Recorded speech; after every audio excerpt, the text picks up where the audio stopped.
Let's all go to the lobby. Let's all go to the lobby. Let's all go to the lobby to get ourselves a treat.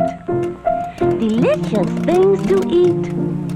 The popcorn can't be beat. The sparkling drinks are just dandy. The chocolate bars and the candy. So let's all go to the lobby to get ourselves a treat.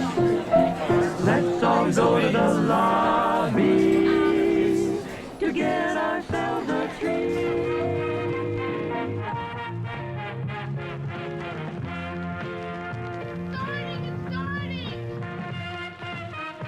I'm a fan of classic movies.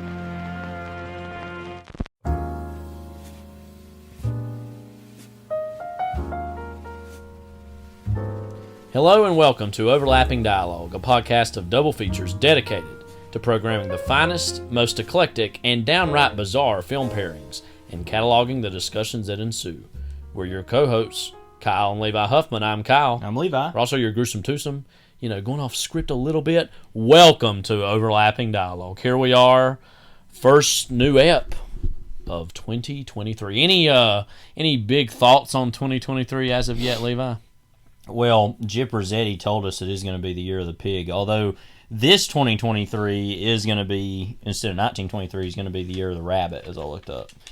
I don't know. I mean, it'd be like any other year.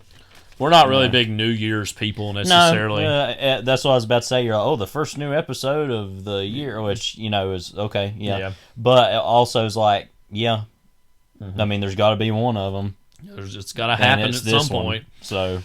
And what a pairing we have for you today with Duck Soup from 1933 and Big Fish from 2003. We're recording this on New Year's Day itself. On New Year's Day, as Paul Giamatti once said on Billions. Which, have you seen his... Well, of course you have. Why am I asking? Maybe I should ask the listeners. Listeners, all those out there, and you ever notice all the time when people say Radio Land? Yeah, we've talked about that. Or like...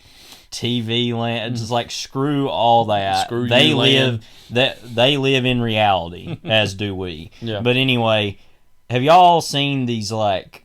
I sound like Mark Maron. You ever listen to a Mark Maron episode and he like talks to the audience for a while, and it's like the weirdest thing yet, because normally you don't get talked to exactly. It's like But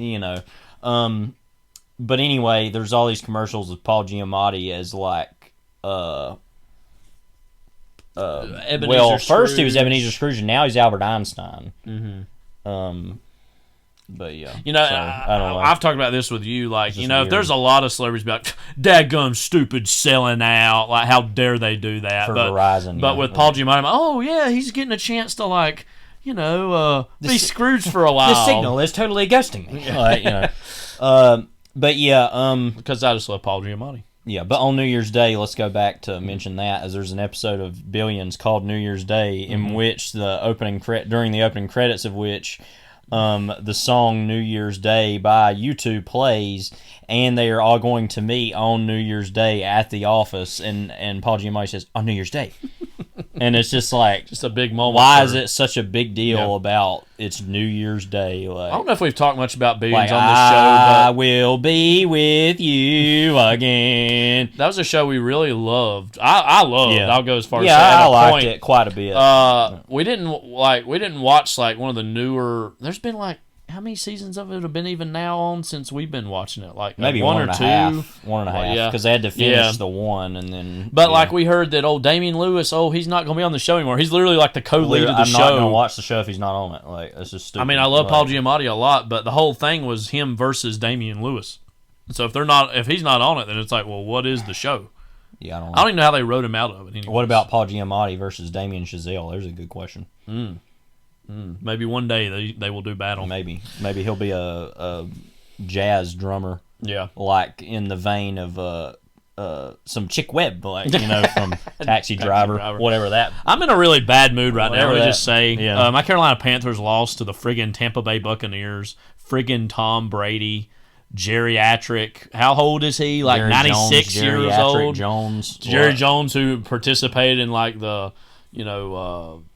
protests against civil rights workers in the 1950s. Wait, really? Yeah, evidence of that I recently didn't came know out. that. And there were even people who jumped saying, "Listen, that was almost 70 years ago. Let's not." Even some black people were like, "Let's not blame him for that. Whatever." I don't know. I'll save my complaints for Jerry Jones another day. Who I didn't cares? even know that. I'm glad I brought his name up. But Another reason to hate him. There's a lot of things not like about Texas, by the way, and I say that, and I apologize to our Texas listeners, because there's a lot of things to like about Texas, as a matter of fact. But one of those things is Jerry Jones that I don't like. And the Dallas Cowboys. Yes. But Not actually the worst thing that ever happened in Dallas, believe it or not. was that what, the Dallas Cowboys? Yeah. Yeah, oh yeah. Not the murder of a John F. president. Kennedy. No. Now that was bad. Don't get me wrong. Like, And it helped but- spawn the guy who spiraled us further into the Vietnam and War. who was from Texas. Yeah. See, it's all a Texas conspiracy. I mean, Oliver Stone was right? I mean, I'll give you your D War. Like, no. Also, though, like on the positive note, I did finish the 4 Caro books on President Johnson, or Lyndon Johnson. Yeah. So that was nice to come to the end of Well, that. also, So you win some and you lose some. also the Chelsea Football Club, who I'm a fan of in the Premier League, they're kind of my team. They tied today, which isn't a terrible, result. Yeah. But another team I kind of pull for, PSG or Paris Saint-Germain, is losing 3-1. So It's not a good day. and the for, Raiders are playing right now.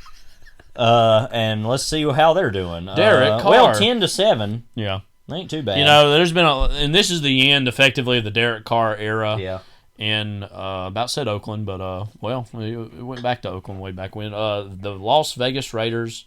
There's a lot of bad mouthing that can happen, but we got to remember he did defeat Dallas on Thanksgiving. I've never year. been the biggest fan of Derek Carr. I mean, he's done really well, though, overall. I mean, it depends. Especially his early years, he was really pretty good. And then Indianapolis Colts, who I will hate until the day I die, screw them.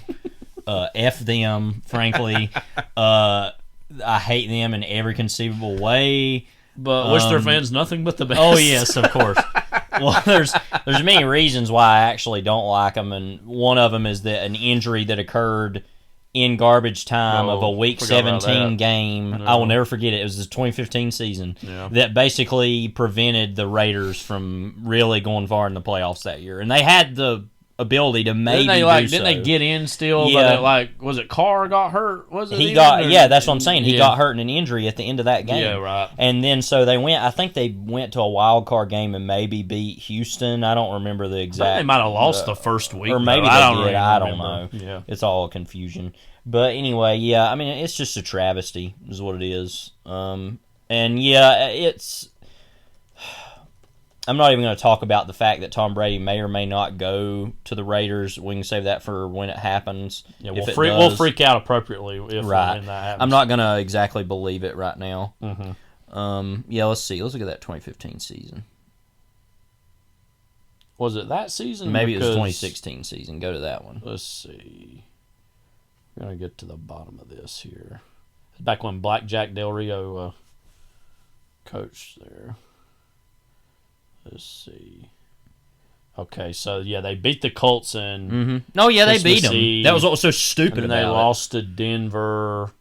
Okay, so it was a Week 16 game. That's right. They went to the playoffs. I'm pretty sure, Let's see. like on a wild card or something. Postseason. They ended up losing to the Houston Texans. Yeah, they lost. That's what it was. Yeah. Okay. Yeah, But I mean, all trash. but they were like a pretty healthy team at Yeah. that point, I think. But it was all lies, Senator. I mean, But you know what gets me in a good mood is talking with Levi about movies. So let's do that. You know what I mean? And you know what time it is? Get out that New Year's literally Eve, New Year's Day Let me spread. say first of all that it's like the two movies we have are both some form of food. So this will be more of an appetizer, if you will, an aperitif. You know, I didn't even think about that, honestly. In all honesty, when I was pairing these, duck soup and big fish together, now it's like, oh, well, duh. It's like they both have animals in the title. But I was honestly thinking about them in New Year's Day context. right. But anyways, we gotta get at that New Year's Day spread. We gotta dive into that Blue Plate special. Hi, Audrey. Mama, have have a cup of coffee, please? Sure. I'll have what she's having. Hey, who wanted a large pepperoni? Coming up!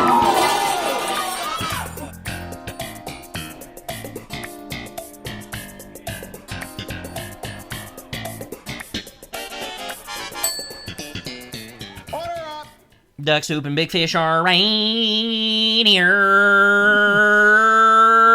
baby. Can I say Ready. also, by the way, Yeah. ready, As E.T. would say, E.T. yeah. the extraterrestrial. as that E.T. Doll over there. Yeah, across one day the room we'll would bring say. him on and we'll and, press him. and he'll hear all literally the, say nothing. Yeah. Yeah. You know what? Let's do that right now. Well, Okay, why not? You know, real quickly while you're getting that, I want to mention about the idea of the New Year's Day meal. It's some of the most unappealing food I can yeah, think this is of. especially a southern thing. I Yeah, think. That's where it's like especially pork and hog jowls, which makes no sense. Mm-hmm. And then you have like black-eyed peas, and then you have cornbread. The cornbread's good, and then beans. I don't really eat the beans, but right. yeah. So But anyway, I've got excuse me. It's just kind of a lot of like nonsense in my mind as far as the actual food is just kind of whatever.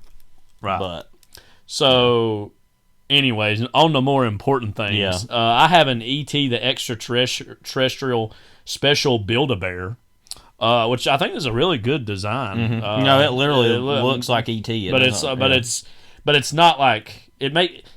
Okay, so I've had a lot of long-standing debates with various people in my life. I think E.T., even as he is in the movie, is cute. Yeah. I get it. He's kind of slimy, but he's doing his best. Okay, he's not even. He hasn't had time to You know what's funny? moisturize. The People- moisturizer was on the ship. Like, come People on. used to use that image as a meme of him like laying in the gutter Oh, right, later yeah. on in the movie as like dead Yeah. like, or whatever, and that's funny. but he, yeah. you can press him, and these are some of the things he says. Are you ready, E.T.?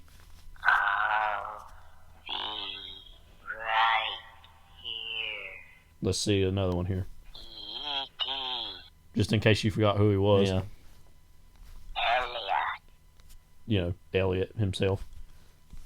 Chris. Which Elliot, first letter of Elliot is E, last letter of Elliot is T. One of his big that lines. be good was like me the Raiders right now. I Can you guess. imagine if you were like walking across the room, you're like Levi, Levi, Levi, like Yeah. you're just saying your name, Yeah. like. Okay, we're good. All right, shut up. Goodbye. Thank you. Yeah, E- get out. Thank you, All E.T. Ready? You are not. You were anymore. not ready. Anyways, thank you for that little aside, Yeah. indulging us in that. Glass Onion, which it's one of A those Knives Out mystery. a Knives Out mystery. It's funny because I feel like this movie had been out for like yeah, a month. that's what I was gonna say. and is that like we just kept putting it off, and then literally it's like, no, it just now came out. And that I was just like, shows you again. We participate mostly by virtue of spectating in the very insular world of film Twitter, which we've talked about plenty of times on here, and will continue to talk and I'm about. typically pissed off at it, Um, but just by everything about it, frankly, it's just the arguing that goes on. The like, I really love this. We need to be talking about this thing, and then everyone talks about that. Which like, you know, it's like something that we actually could talk about is a movie like The Bat from 1959. But I'm not going to talk about that right now. But yeah, that's the type of movie we should be talking about. Okay. Okay, babe. So, anyways, Glass Anyway, Onion. yeah. As you said, it felt like it had been around for a while. But But so finally, you were saying about film Twitter. Go ahead. well, just again the idea That that people had been talking people had about it, I already guess. formed all these Yeah. opinions about Oh, it okay. and all this stuff, and then like that's so much before the general public even gets to see this. Yeah. It is interesting though that when we talk about the next movie, we're going to talk a little bit about the box office and what the modern day box office means and represents. This is like kind of the closest we can get to kind of a middle of the road, mid budget movie being a hit and being talked about online, you know what I mean? Or Yeah. kind of anecdotally. This is about the closest we can get now as a movie directed by a director like Ryan Johnson, who we can talk about here in a little bit. Probably one of the most over-discussed, both positive and negative directors that I can ever think of. Yeah, I don't know. On either side, more so the negative side than not. But this is, again, a Knives Out mystery, which he recently said he's kind of pissed off that is they had to have that in the title. He wanted it to just be called Glass Onion. Ultimately, that doesn't matter. You know what I mean? We all know it's basically well, to call this a quote Knives Out sequel is strange because obviously it's not exactly a plot directed. It's not really the only main characters who come back at all are Benoit Blanc, Daniel Craig's character, the detective, who is seemingly of this franchise is going to be like the uniting character. Everything else is going to change movie to movie. Yeah. Real quickly, what did you think of Knives Out? That was obviously Rian Johnson's follow-up to The Last Jedi 2 years later. That was also came out in a pre-pandemic world. That was in 2019. It also right came before. out right when I was actually reading Gravity's Rainbow, and there was the whole joke about no one ever finishes that, and I'm like, I'm literally in the process. Which in of this doing movie, so. Serena Williams is reading Gravity's Rainbow. Yeah. Anyway, Yes, that's going to be another uniting trademark Yeah. of these movies because he loves Gravity's Rainbow. rightfully. I don't know. The whole phenomenon I'm kind of blasé about, to be honest with you, because I don't know. It's kind of just like murder mysteries again. I'm kind of done with the murder mystery. Okay, I will give it credit you know. for this because I genuinely would agree with that, and I do agree with that ultimately. But I do like that it's like, oh no, and I say this as a relative fan of film noir.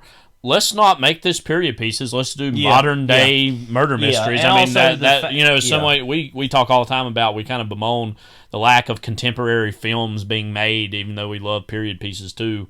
That is again a positive, I would say, that he's trying to do that in a modern context. And I think what worked, but I will say I did like the first one quite a bit. I think what worked about the first one was the Ana de Armas character and the whole political implications that went along with the movie as a whole. That were weaved into the plot. It didn't feel like it was just very much like, oh, by the way, these political ideas. It felt like it was like, okay, yeah, whatever. But with Glass Onion, which I liked, fine enough, it just kind of felt like the same thing again, and I was just kind of like, okay. But other than Leslie Odom Jr.'s character, white perpetrators, and then you had a minority lead. In this case, it was Janelle Monáe, who I really like generally. In the same way that Dave Bautista is Hispanic, isn't he? That is true. I can't remember exactly what his ethnicity is. But it's ostensibly also like, ooh, rich people are bad. And as somebody who actually agrees with that idea... Actually, by his name, I thought he's actually of Greek and Filipino descent, but a lot of Filipinos have Hispanic last names because of Spanish conquest. But anyway... But, and it's kind of the same... I mean, it's in a different locale... And it has different specific plot mechanics, but it kind of comes down to the same thing that, ooh, rich people are bad. And again, I'm no big fan of intergenerational wealth, but it kind of was like, ooh, okay, let's do the same thing. But again, these movies are really well made, I think. And I think Rian Johnson sometimes doesn't get enough credit for what a good just visual filmmaker he is. I mean, just, he's not necessarily like a great generational talent, but I think he's a well above average filmmaker operating in a commercial space, I feel like. We quite like Daniel Craig. I think he's pretty good still as Blanc in this. He's still funny. But again, I mean, as far as why this? And I think some people were saying, oh, this movie didn't need to be made, blah, blah, blah. It's like, no, this is, a movie like this kind of needs to be made just to perpetuate and keep this genre of film alive, which, again, it's not my favorite genre by a long shot. But, I mean, as far as, again, mid-budget it's only kind him, of mystery, drama, it's only genre him movie. and Kenneth Branagh who are doing this right now, as far as with the Agatha Christie Poirot novels. I mean, so...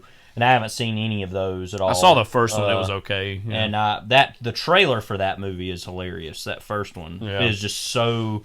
I don't even think it's bad. Then there's Death on the Nile. Famously has Gal Gadot. Enough champagne to fill the Nile. I don't know. I mean, why would the movie not be made? I mean, literally, the first one sets up the idea of Benoit Blanc as this guy who goes around and does this. Why would you not make it? Yeah.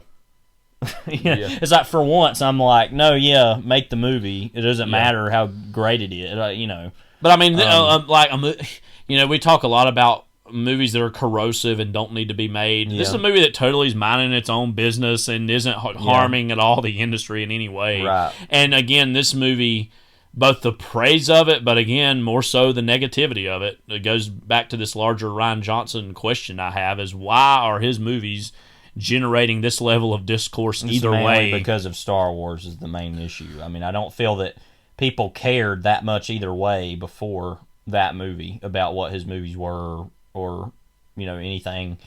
And then now it's like, oh my God, like we have to have this massive reaction to everything he does now. Like, I do think that sometimes, specifically with Knives Out and this, his movies sometimes try too hard to be witty and funny. Yeah. That wasn't true really at all with Last Jedi. That's in a whole other realm of movie anyways. But I do feel like sometimes the dialogue tries too hard. But again, I think even in defending him with that, I guess his whole goal is to just make something that's stylish and, quick bang for your buck sort of thing. And he even said that, he wants these movies to feel like the equivalent of you just pull off a random Agatha Christie paperback off the shelf and open the book, and this is what you get. You know what I mean with these movies. And to that end, I think I think it's fine, well made. I would give it like 3.5 stars out of 5. Yeah, that's what I agree. Myself. Doesn't particularly linger with me, but it's well made enough. Any other kind of it larger had thoughts you have about this? Yeah, I mean, it had a lot of cameos and stuff in it, which I was kind of whatever about. I mean, the Ethan Hawke one kind of pissed me off because I'm like, I want to see Ethan Hawke in a movie. Mm-hmm. Give me the Ethan Hawke now, please. Mm-hmm. Yeah. Hand out like, oh, you screwed me. Yeah. Oh, okay. And it was just like, just because there's Ethan I don't Hawke. know. Yeah. I mean, yeah, and a lot of them were just like, Yo-Yo Ma's there. Like, okay. Yeah. Why? Yeah. Like, I don't know. Hugh Grant also. Yeah.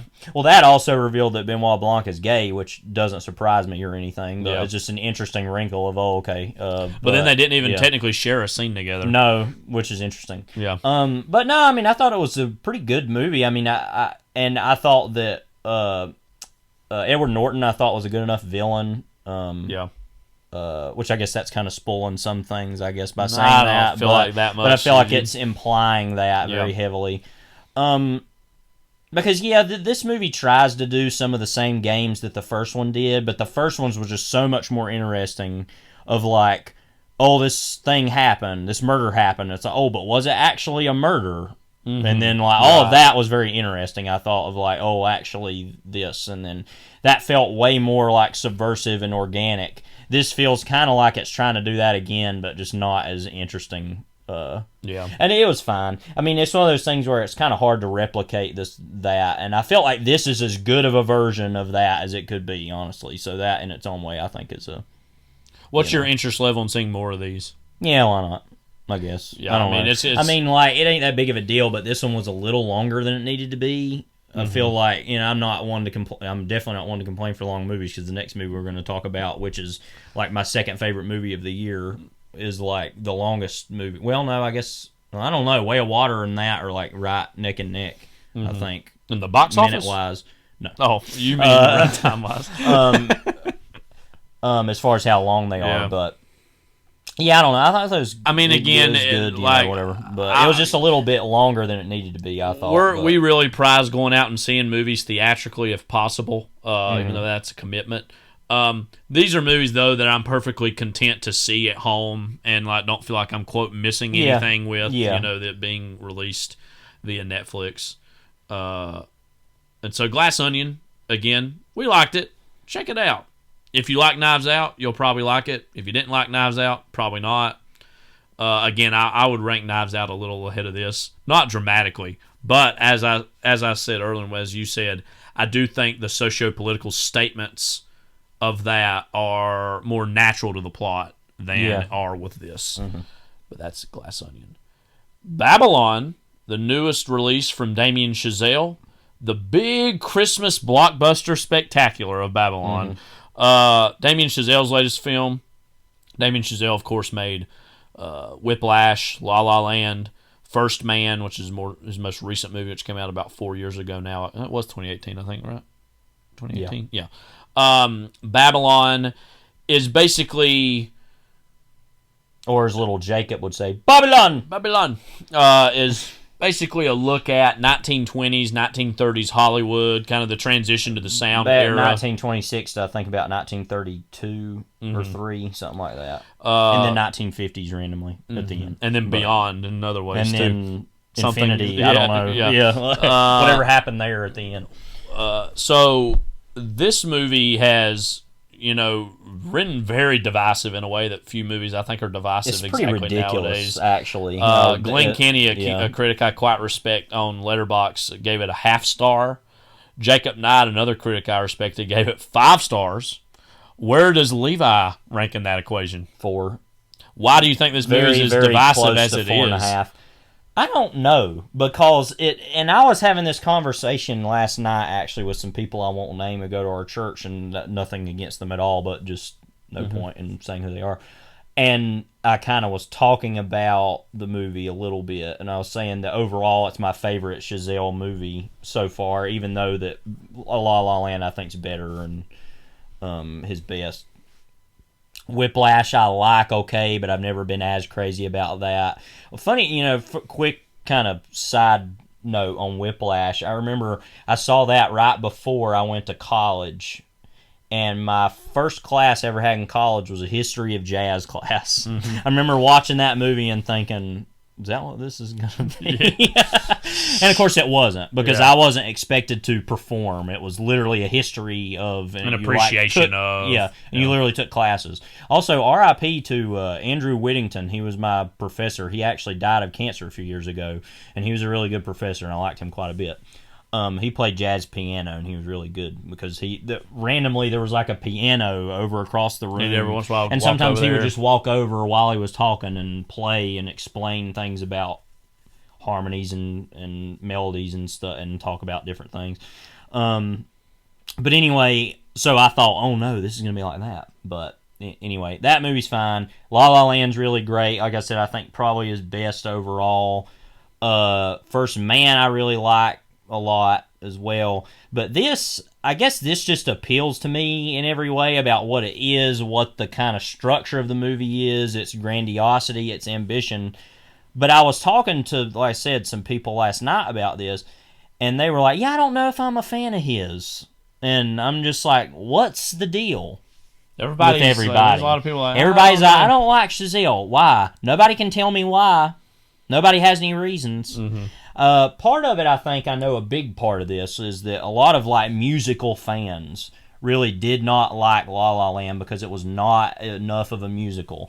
And I will say, as someone who has come around a lot more on musicals, because that's a very masculine opinion that has to be broken down eventually if you're going to survive as a human, as an intellectual human, is that eventually you're going to say, oh yeah, okay, musical's fine. I mean, it's at least enough that you like. Yeah, there are ones I definitely love, and there's others that most bass musicals, like something like The Music Man, a lot of those 60s, Singing in the Rain, 50s. Well, no, I'm saying that's a good one. I'm saying yeah. a lot, but that does count as that. But a lot of those 50s and 60s musicals that are just let's do a big thing. I could care less. Yeah. But the stuff like Singing in the Rain's great just because it's really well made. Which made. features at the conclusion of this movie. And I mean, I don't think should be a surprise to anyone. That movie is literally about the same thing as this. But as a musical. But, I just think, though, that's what I loved about La La Land, though, at the time, and still do, is it's it's not enough of a musical. It kind of has a couple musical numbers, but they aren't singing literally the whole time. It's and then, and to play devil's advocate, because I generally love Chazelle, what people were saying about La La Land, it was this cowardice half measure. That, again, it should have just been more of a musical as opposed to what it was. I loved what it was, even though I also I would go beyond just saying I like some musicals to say that I actually am a growing musical fan. The more I see, the more I like. But, I kind of understand that from certain people's perspectives. Yeah.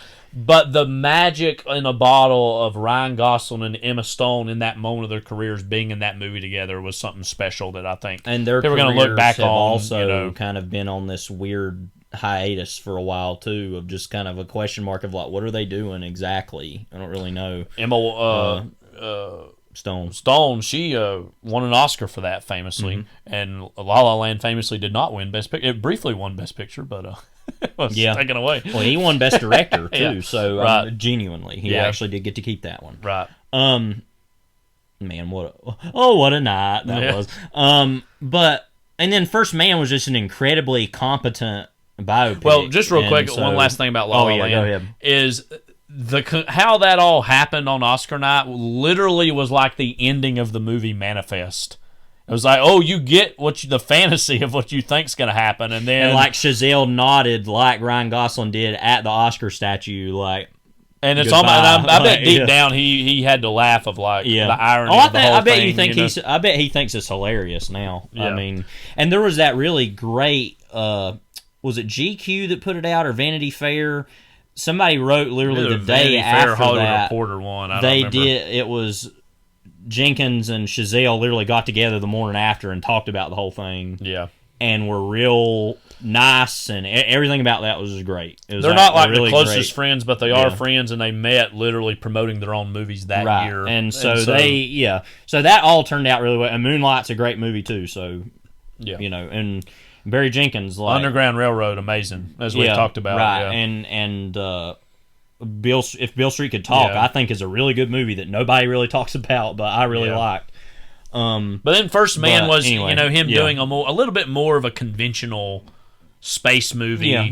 And again, the 2010s were filled with a lot of space movies in a variety of so, contexts. That, though, was like probably one of the closest ones to being like a literal adaptation of an actual person and an actual event. Yeah. Which, of course, was and then the you moon also landing had of that Armstrong. Apollo 11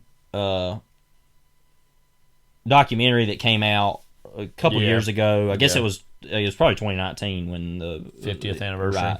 And so there was a lot of stuff around that time that was very heavy on the Apollo 11. That movie landing. lightly underperformed. And so and let me get all this to say, it doesn't surprise me that this movie did not do well. Yeah. First of all, that should be no surprise whatsoever. The fact that it's $80 million it was made for, and it's made like a tenth of that, maybe, I don't know, if that. And so that is of no surprise. What does surprise me, though, other than the general dislike of Chazelle that seems to be the case with cinephiles, which I don't really get at all. Like I said, he just seems like somebody who just makes good movies, and I don't get. Now,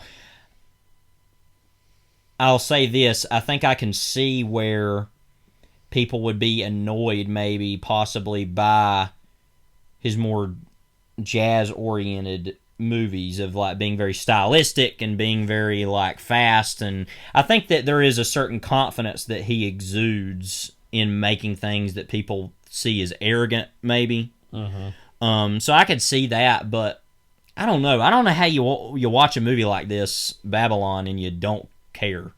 You're just like, no, because to me, I mean, other than it just being really it's just really of my interest of what it's about of that time period. Obviously, it's something that all cinephiles should be interested in. I'm not saying this should make you immediately love the movie, but to just totally disregard what the movie is and what it's about is kind of just totally lame. And let me say, The Fabelmans is quite a bit better than this, and I like better. Or no, actually I don't. I like this more, but The Fabelmans is really close. But with The Fabelmans, it's like, oh, that's just been really well beloved, and oh, yeah. So, like, movies about movies, they're fine with, I guess, which overall I'm not as big of a fan of. Can I just, but you go ahead. I want to leap in and kind of start with slight negatives of the movie before I mostly praise the movie after that. I think this and The Fabelmans have been like, love letter to movies, as also the Sam Mendes movies coming out. Yeah, and that's what I'm Empire of Light. That's what I'm getting at, is that there's movies like this made all the time. And now we get to this, and it's like, oh, no, I'm good, thanks. And it's like, I think the biggest difference between The Fabelmans and this, one thing being, I think The Fabelmans is better. One thing, undeniably. Definitively. But I think The Fabelmans is taking a personal look at movies, and that's why I like it versus better this than that sense. Larger industrial look, which, again, I think one of the biggest weaknesses of Babylon, a movie that I really did love, is that it does go over some well-worn tropes of, times are changing. Now, I think it subverts some moments of that pretty funnily.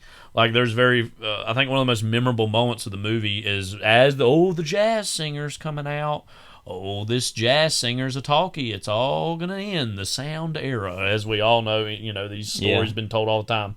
The Artist also came out about 10 years ago. I don't think you've seen that still, right? I think got a lot of flack as a, oh man, Oscar bait movie. And I think it's like not all that awesome, but it's a okay, competent movie. I don't think it should have won Best Picture, but that was a relatively weak year anyways.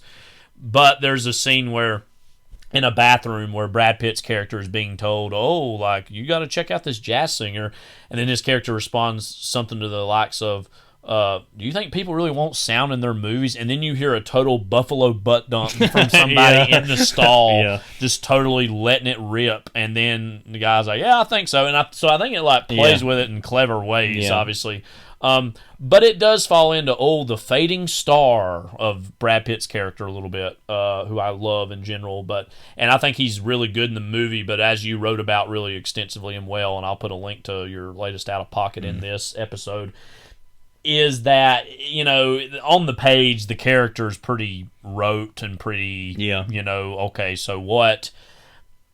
Now, Margot Robbie's character is also a character that has been done before, but I think that has more juice and more life with that. And again, I think she gives the performance of the movie as well. The Clara Bow story in general hasn't been really told enough, frankly. I know it sounds crazy, but like that specific moment of female stardom that was intensely sexual, that was so controversial. I feel like we haven't actually really dealt with that exactly of that time period. Now that is way more normal, but then was so controversial that it literally her career ended. Now, of course, this is kind of a spoiler, so if you don't want to hear that, then don't listen.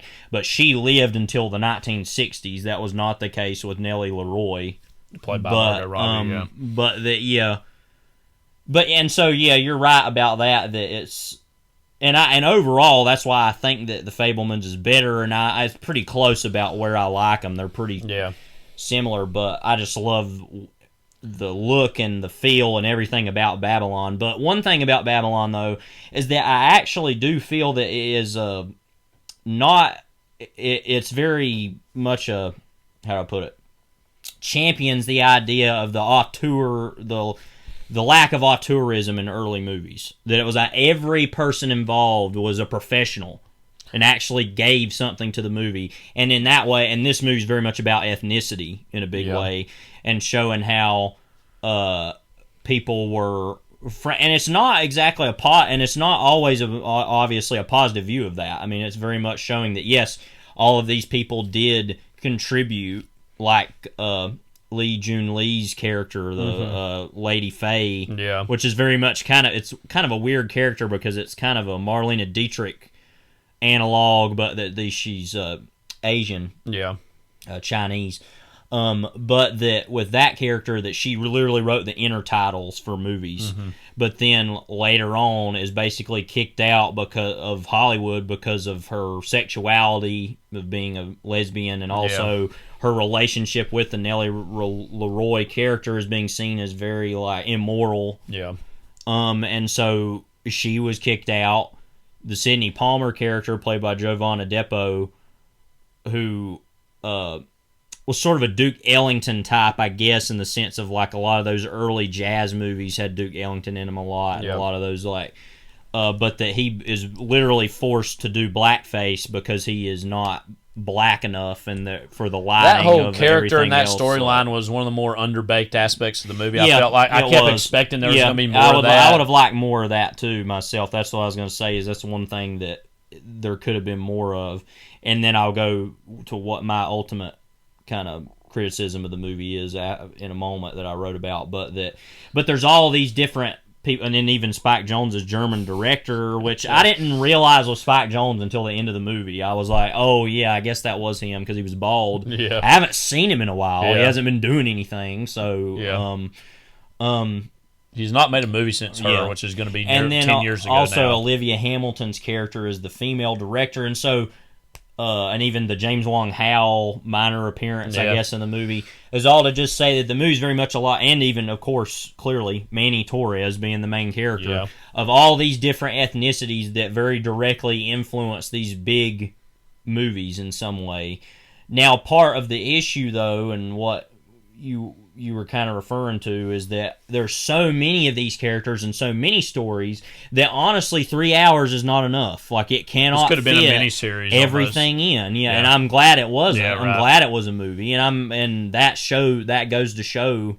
that sometimes there's too much going on in a movie. It's a lesson more than anything. Well, it's like when you watch know. Fanny and Alexander, the 3-hour cut, and you're like, I actually want to see more of this. And there's a longer version. No, there's not one of this as of yet, but Right. you know.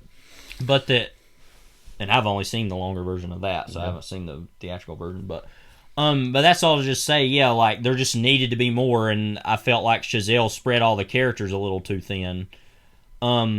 But the fact that it attempts to do that, and we get an impression of all that, and there's enough of it there, I think. But that's also a problem with the Jack Conrad character too of Brad Pitt, is that it just feels very perfunctory, very like, yep, this guy doing this thing again, like, you know. But and Brad Pitt's going to give every ounce that he can, any performance he gives, so he does everything he can. And it's not a terrible character or a terrible performance at all, but it's just kind of like, okay. But I think part of that is to say that character, or that kind of early silent film star, his whole character is more interested in, because he has that whole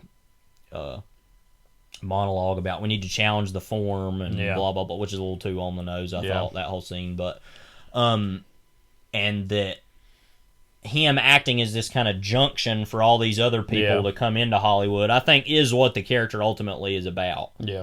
And the Jean Smart character, who you could have a whole movie just about her in a way, like, that's what I'm saying about her, as this Hollywood journalist, you know.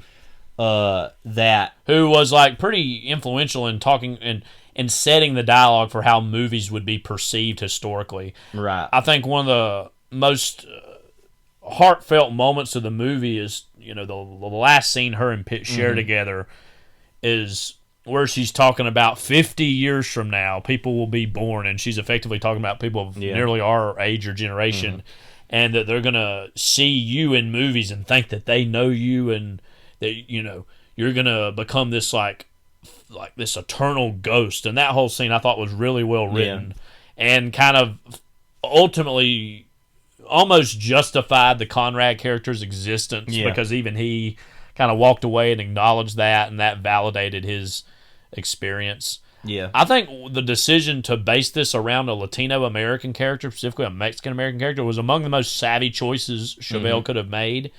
Because Chazelle, not Chevelle. I'm sorry, Chazelle. Not a Chevy. But not Chevy Chase. No, not him. I wonder what Chevy Chase thinks of this movie. Actually, I don't wonder that, and I care nothing about his dead carcass. But anyway, go ahead. He's still alive. Yeah. But, no, I know that.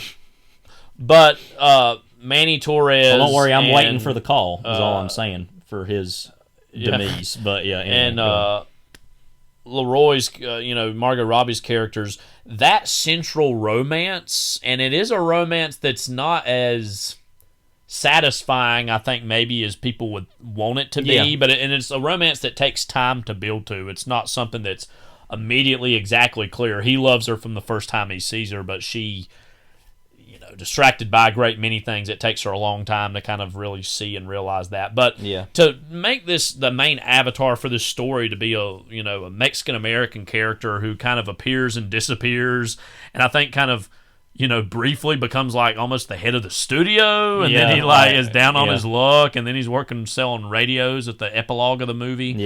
It's just a very savvy thing, because this movie's ultimately about the laborers of Hollywood cinema, and I think obviously we think of the stars. You think of Margot Robbie, you think of Brad Pitt, but it's obviously, anyone who knows anything about filmmaking knows that it's the people who got their start trying to get an elephant up a hill at a party that ultimately are the backbone of the industry, and then make the industry run and tick. And like I had said in my review, is like he had never even been on a film set, and yet it was like, he's such a part of the industry, and it's like never even been, and then that goes into a whole other section of the movie, which is about the chaos and excess of early Hollywood and how that was its own industry in its own way. But that Yeah, and like to go back to the Fabelmans, that I think works far more in the sense of it being about, like I said, the personality of movies, of the personal aspect one gets from filmmaking itself. This is not that exactly, but I feel like the ending where it has him kind of reflecting about all the experiences he had. And for other people, that's just a movie that they see, and it's like, oh, how fun it must have been, and it's like, well, it was, and it wasn't, like, Right? And despite his heartbreak and kind of the mirroring of that, again, I will go ahead and spoil it a little bit, and I don't think it's that much to say. At the very end of the movie, it jumps forward to the early 50s, and you see Manny, who's on a trip to Los Angeles with his wife and child. They kind of go away for a little bit, and he's left to his own devices, and he walks in and sees Singing in the Rain, which earlier in the movie they were performing the song Singing in the Rain, and that immediately kind of rang a bell in my head like, oh, that'll later be a movie about 20s Hollywood. And then kind of had totally forgot about it, and then you could see clearly what Chazelle was setting up by the end of it. And what I love too, even, and this is another spoiler, is when you think about that scene specifically in relation to how the movie plays out with Manny watching it, is the two main characters of that scene are, you have the Conrad character, who would effectively be the Gene Kelly-esque analog, you know what I mean? And then Lucas Haas, who is basically his best friend and producer, basically. Yeah. They both later commit suicide. And when you think of, and I've seen the movie twice, and so when I rewatched it, I was thinking about them two together in that scene, and they're kind of looking at the situation and going, oh, this is kind of ridiculous, but then they share a laugh and kind of share a human moment before they do it. And this whole idea of singing in the rain, singing in this subpar, awful place or environment, and then knowing what happens to those characters later on. And then to see Manny watching that movie, as we are watching it, kind of knowing what the real lives of those people in the movie were versus what they are depicted in the movie. And him kind of breaking down, watching it, and then there's even some very clear analogs of, when Nellie was first doing sound movies and she had to sound a certain way. She couldn't sound like a dumb, ignorant, member of the proletariat versus how in Singing in the Rain a very similar scene happens, and it's very clear. I mean, it's literally like an adaptation of that phenomenon. Him breaking down, and then as you said, you see like the rest of the audience. You see an old man just sitting there smoking, watching the movie like it's nothing. You see a kid sleeping literally in the auditorium. People making out. People, teenagers sharing a kiss. And that, and then you got this man that's at the top of the whole thing suffering in silence. Nobody knows who this guy is, and he's sitting there thinking about all what it means. And even he is caught up and lost in the fantasy of what the movie is. That's what the whole message of the movie is in a roundabout way, is that even somebody who knows the perils of what this industry is still it's kind of like what it, Judd Hirsch said in The Fabelmans, of the art and the art and the personal self is literally going to rip you apart, like, of that. And it's kind of a similar thing of like all the things that it's like earlier in the movie, which is probably my overall kind of favorite sequences, where it shows everything that has to go into getting this one shot of Brad Pitt and this woman and this battle scene going on. And then like you got to have Manny run out and get a camera. And he has to get the camera. They have to get there before the light happen. He had to literally earlier in the day basically break up a strike, which is funny because he's on a horse shooting a gun and going. But then all that happens, and then a butterfly just comes down and lands on his shoulder. And all these other things were controlled, and then there's still this unexpected element. And like, I know it's like, this is so corny to say, but I'm just gonna say that's the magic of the movies, folks. This is like, that's what it's all about. Is like, and most people will never know about all the effort that went into that one moment, but it still happened, and people loved it for the moment, and that's the reason why they do it. It's like what David Chase once said about the teacup, that whole story about like there's a shot of a teacup. Yeah. And then you go out and there's all these people, the director's there and the camera, and then you keep going out and there's all these people that are working to get this one shot of a teacup. And all you have to do with a movie is get a person interested in the teacup. And it's like, that's what movies are all, and filmmaking and TV and everything is all about. And it all takes that much effort. And so, interestingly, I know he's had a long gestating project called Ribbon of Dreams, which is about literally basically this exact same subject matter. So I don't know if that's going to happen now. But and so, yeah, I mean, and so do you think this movie only appeals to people who are interested in movies implicitly? Maybe. Do you think you can be interested in this without being interested in movies fundamentally? I think that people can still be moved by it. I think that it can teach people to care, maybe. I don't know. Maybe that can be of interest, like if they say, wow, it really took that much to make movies back then, or I don't know. I don't know what people come to movies with anymore. I don't know what interests people in movies anymore. I think it's very funny. It's very flashy. I wasn't ever bored, but that's me. I guess. think that's another thing too, is that he's not made a movie that's trying to explicitly be this comedic either. Yeah. And so that was a new thing, I think, a wrinkle, and I think he did really well at that. Yeah, the scene of like the first shooting of the first sound scene of the movie of that was her walking in. It goes on for like 10 or 15 minutes. I mean, it's long. Hello, college, and then like I love they literally repeated the same shot of her walking to the mark like 8 times. It was literally the same thing. Yeah. Also, another aspect of that I was going to mention is that the guy that was so they had the camera in this box because they couldn't have the sound, I guess, of the camera running. Because the sound was so sensitive. Right. Yeah. So they had the guy in the box. They didn't have the air conditioner running because the air conditioner would make too much noise. And the guy literally had heat stroke and died because he was in there so long. What was kind of inherently funny, though, about that, obviously, was that they did all that and they didn't even get the shot because the guy literally died. Yeah. And the camera wasn't running. Yeah. But literally, it shows that how dangerous and how fickle making movies back then was. And I'm not saying that was a good thing. And they can still be dangerous now, but there's way more. And that was a safety net that they just kind of struck. And there was also that scene earlier where they were filming the battle scene, and the guy literally died from the spear getting thrown at him, and they were like, "Well, he signed a paper." So it's like whatever. Yeah. But also, and not only the fickleness of that for people to die, but also the fact Nellie Leroy was ever a star was because another woman had to OD at the party the night before, and they were like, well, yeah, you know what? Her dancing over there, we'll use her tomorrow. In of all scene. People, you have to decide that. And so. Yeah, that just and I think that's something with movies that does not exist as a concept anymore. Like now, it's all very, and like I said, I'm not saying that's a good or a bad thing. Well, it is mostly a good thing that it's not that way anymore because people died literally, and that's what caused.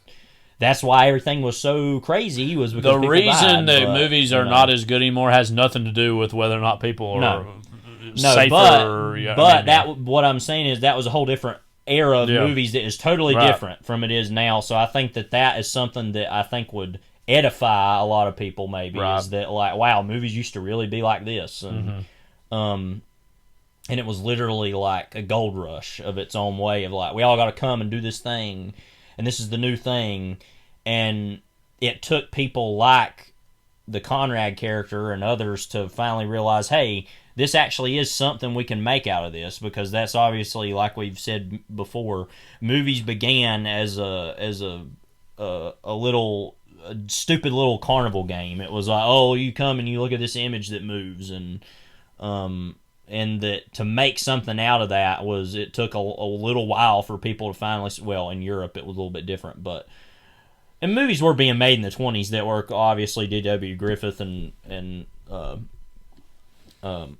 a lot of other filmmakers were interested in trying to make movies that actually were something. Mm-hmm. Part of the problem with that also is that D.W. Griffith was incredibly racist, and so made racist films. But that's all what is so interesting about that time period is the complexity of it, and the stardom aspect of that was totally different than it is now too. And so. I don't know, to simply make a movie about that and yeah, movies have been made about that before. It's not like it's totally original, but I feel like this kind of added all those things that had been done before into one thing, though, and it was something kind of new to me. Yeah. Then you have all the Tobey Maguire stuff in the movie, which is its own. I don't. Yeah, even the whole know, last third act basically is all about, you know, Nellie and Manny have both hit the skids, and she's in big debt with this card shark gangster named McKay. And, you know, there's this whole sequence towards the end, quite chilling and quite disturbing. Yeah. You know, I've seen the movie twice now, and I'm almost more scared watching it the second time because I knew what was coming than I did the first time.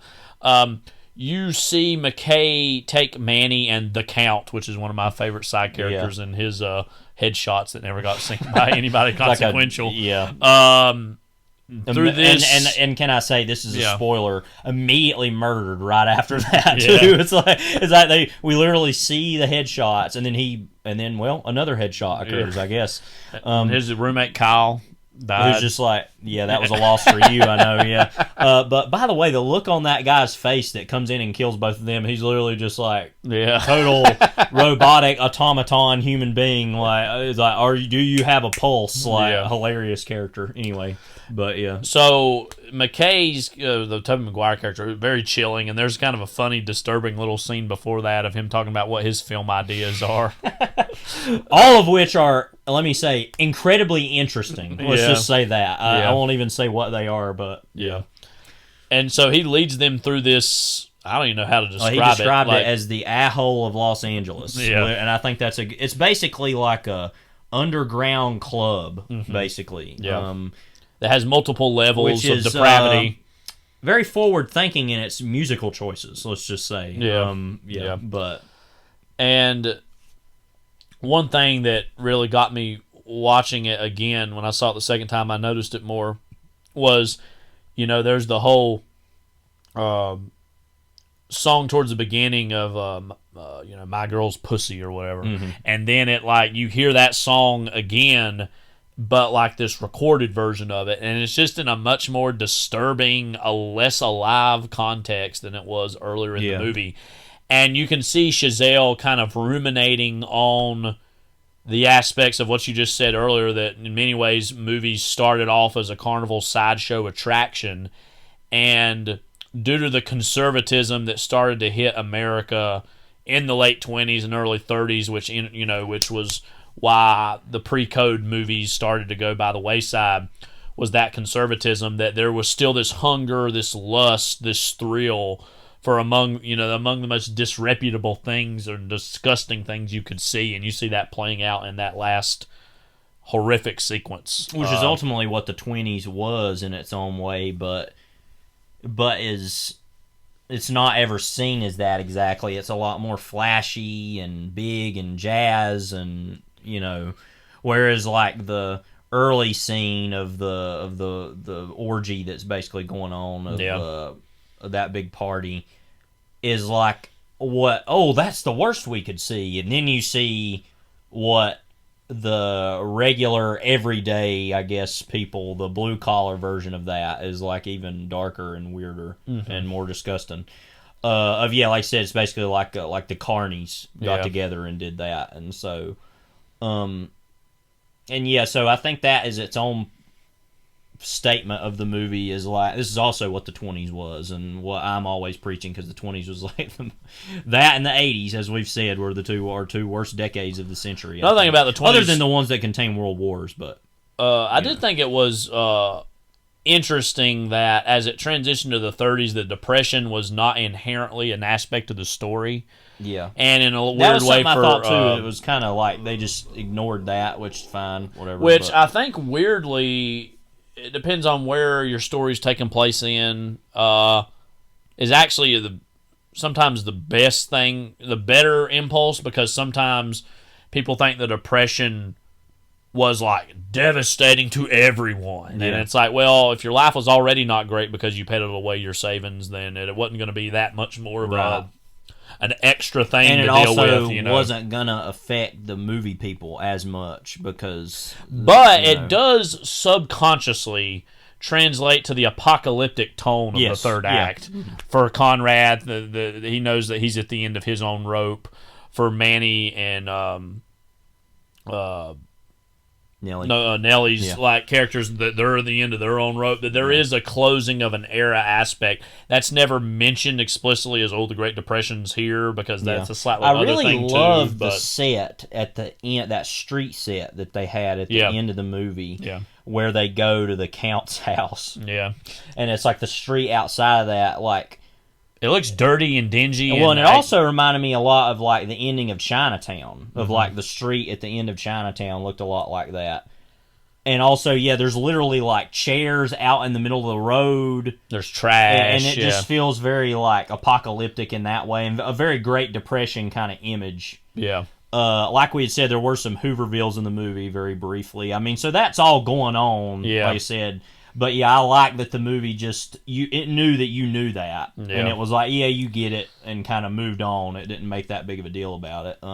But I particularly, like I said, really love that ending kind of section of the main part of the story. And in general, I feel like art about the 20s, and this would fit into this to an extent, is at this point naturally the natural impulse is to be fatalistic. Because in many ways, the 20s was just the prequel to the Great Depression and everything that followed, the rise of fascism globally, World War II, which was right around the corner. So the 20s now kind of, and I think Boardwalk Empire fit into this too, has this now like, the times are great, but there's naturally this ticking clock in the back of our heads, knowing the fatalism of what awaits in the 30s and the 40s. Like Cabaret, we've talked about before. That's a great movie, another great movie version of that. That's very particular to Berlin, but that same idea of Berlin in the 20s. And what's so strange about that to me, too, about, this is kind of going off topic, but about Berlin is that you literally had the beer hall putsch, which will turn 100 this year. Yeah. And that literally happened. And then Hitler got arrested, and all the Nazi, kind of pre-Nazis got arrested. And then it was like, we'll just go back to doing what we were of the Weimar Republic, which was failing economically. But that everybody just kind of still did the whole big party. And it was just strange that, that there had been these very clear, and same thing in America with the rise of the KKK in the 20s too, and that people just ignored a lot of those things and kind of said, we'll just keep on doing what we're doing. Well, in general, also, this is another subconscious aspect I think of this movie, is that immigration also drastically went down from Europe in the 20s because National Origins Act, and there was a lot of things of, we need to keep these Eastern Europeans out of America. This is post World War I, and old Bolshevism's on the rise, and so we need to keep communism out. They saw that also as the cause of World War I because of the Black Hand and all that. But that there also was, from the 20s till now, that is actually when the final reversal happened of when Latino Americans came over in America in bigger numbers. That trend started in the 20s, actually, because there's an exception in the National Origins Act which says, we don't care if you come from the Western Hemisphere. We're more worried about the Eastern Hemisphere. Well, and that was a big thing in the 30s, too, of the Depression, America, and the Dust Bowl areas of the country where you had a lot of Mexican immigrants and Hispanic Americans. And it was due to a lot of those immigrants and the Bracero program, which was what kept American farms going during World War II because of American service members fighting overseas. And also the Mexican Americans were among the largest groups who served in World War II as well. So because commonly, if you see a lot of World War II movies now, they obviously African Americans and white troops were not integrated until Korea, so you didn't see that in movies. But you see that in a lot of movies. The amount of Hispanic Americans that are in a lot of these World War II movies shows that that was a big. And one thing we didn't really say is that there's an unspoken moment where they're shooting one of Nellie Leroy's costume pictures, and you see a Mexican-American actress off to the side, literally in the same costume, learning her lines, and you can tell that's like they're literally going to shoot that same exact scene on the same set. Yeah, because they talked about that a little bit, where they said, because that's where Flea returns to the movie briefly and is like asking Manny, hey, we want you to do this because we need, because that was that weird time where they, and I'm obsessed with this idea because it's just so foreign to the normal studio way of doing things. That they literally made movies for Cuba, essentially. Yeah, mainly market. Cuba, but also Mexico, Latin and America, Latin America, where they would make Spanish. The most famous version is Dracula, and like that's the only one that still really exists for the most part of a big movie, which actually is pretty good, and a lot of people say that, but that was a whole aspect, and so that all goes to show, like we keep saying, this is just all such a very interesting and rich text of time period to take from, of like all the different aspects of movies that were going on at that time and the things that were being tried. And like we said, yeah, maybe that doesn't interest, but we haven't even mentioned about the whole theater experience that we had. What was your first theater experience? Because you saw it before I did. And so I saw it about a week before, and it was like a fairly sparsely populated, but probably all told there were maybe a dozen people in the theater, and no one got up and walked out, for one thing. Everybody stayed the whole time like adults. Did they react to the movie much? Or a little bit here and there, scattered laughs. I didn't hear a lot of groaning or guffawing or people like not into it. Right. It seemed like for the most part, I wish I remembered it better now, specifically after what happened in our second show and the second time I saw it with you the first time. But it would seem like a fairly normal, average screening, small, but that's how movie theaters are nowadays. Yeah. Any movie you go see other than Avatar. So it was fairly normal. What was funny was, though, there was a little intro, and it was Robbie, and what's the actor who plays Benny's name? Diego Calva. Yeah, I want to name him because he's really good in the movie. Of Robbie and Calva, kind of saying, "Oh, we're glad you're here," with a, I don't remember exactly what they said. They said something. It made it sound like with a big crowd, or with the crowd to see this movie. And somebody in my first screen said, "Yeah, everybody excited to be here," and then we were like, "Woo, yeah!" Like, it's like not that many people. Yeah. So when me and you saw it, there was a couple who was there just a little bit after when we got there. Yeah. And then there was a couple who stumbled into the movie like, 5-10 minutes of it going on. I don't remember exactly how long. It was very, early on in the movie. They maybe then stayed 5 or 10 minutes before they got up and left. It was during the big party scene. I don't remember exactly when it was. But it wasn't too long after the whole golden shower moment, I think. But they didn't say a word. They kind of stumbled in. I don't even know if they were sitting in their, quote, assigned seats, which I hate the idea of assigned seats anyways. But it looked like they just kind of sat in random seats. And then they got up and left silently.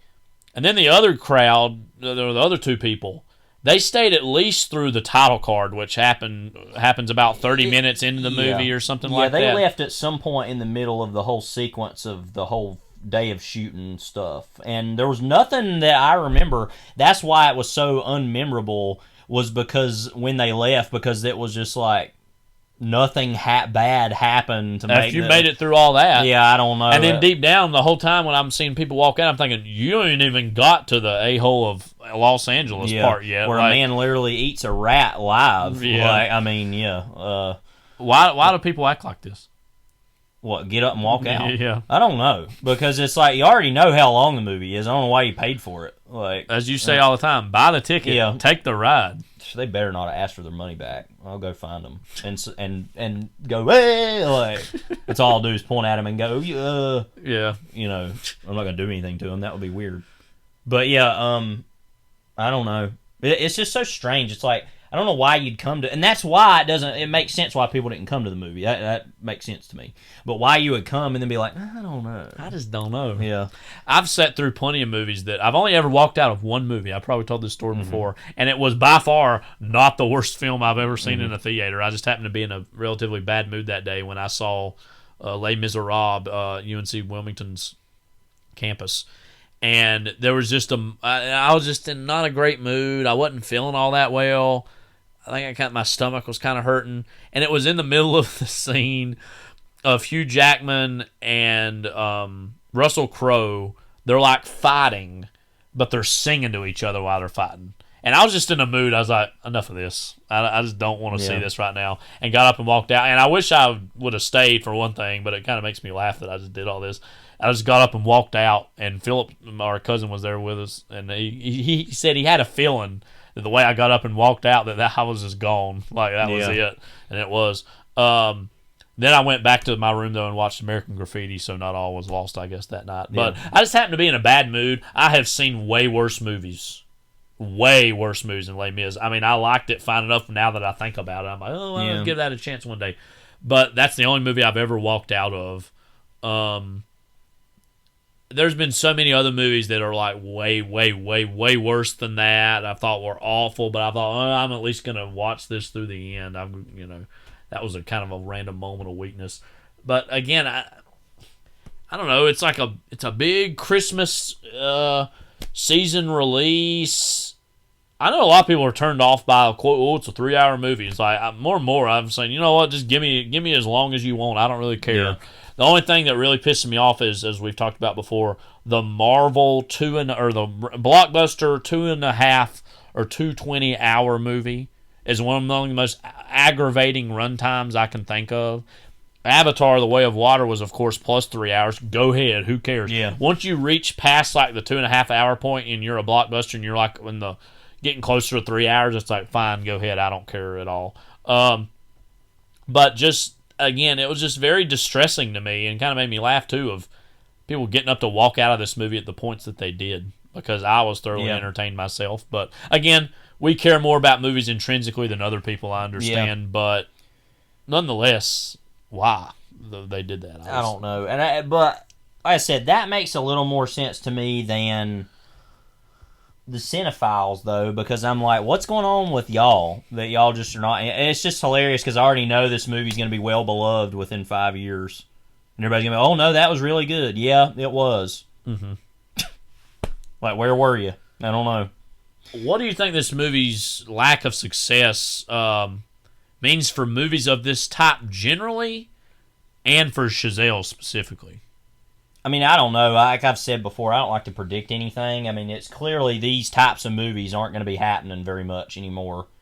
Should be said, Once Upon a Time in Hollywood, which we're both huge fans of, came out about 3.5 years before this, made really good money box office wise.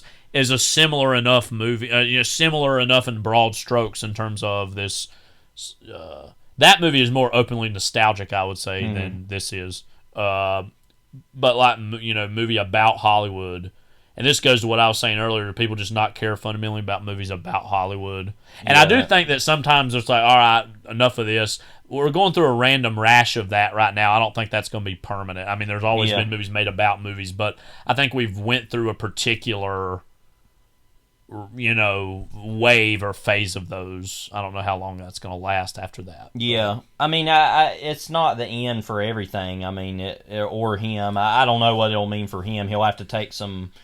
He'll probably have to eat his vegetables and do some Marvel movies or do something like that for a little while. I don't know. I mean, I don't know. I don't like to predict anything, but it's not good. Yeah. And like I said, for this type of movie...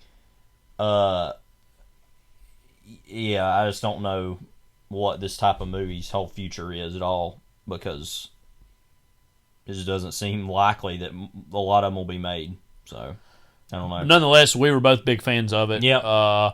I'm not in the business of making top 10s of this point in my life anymore, but this would rank very highly up there for me as well. Again, I do think The Fabelmans is superior in practically all forms. Yeah.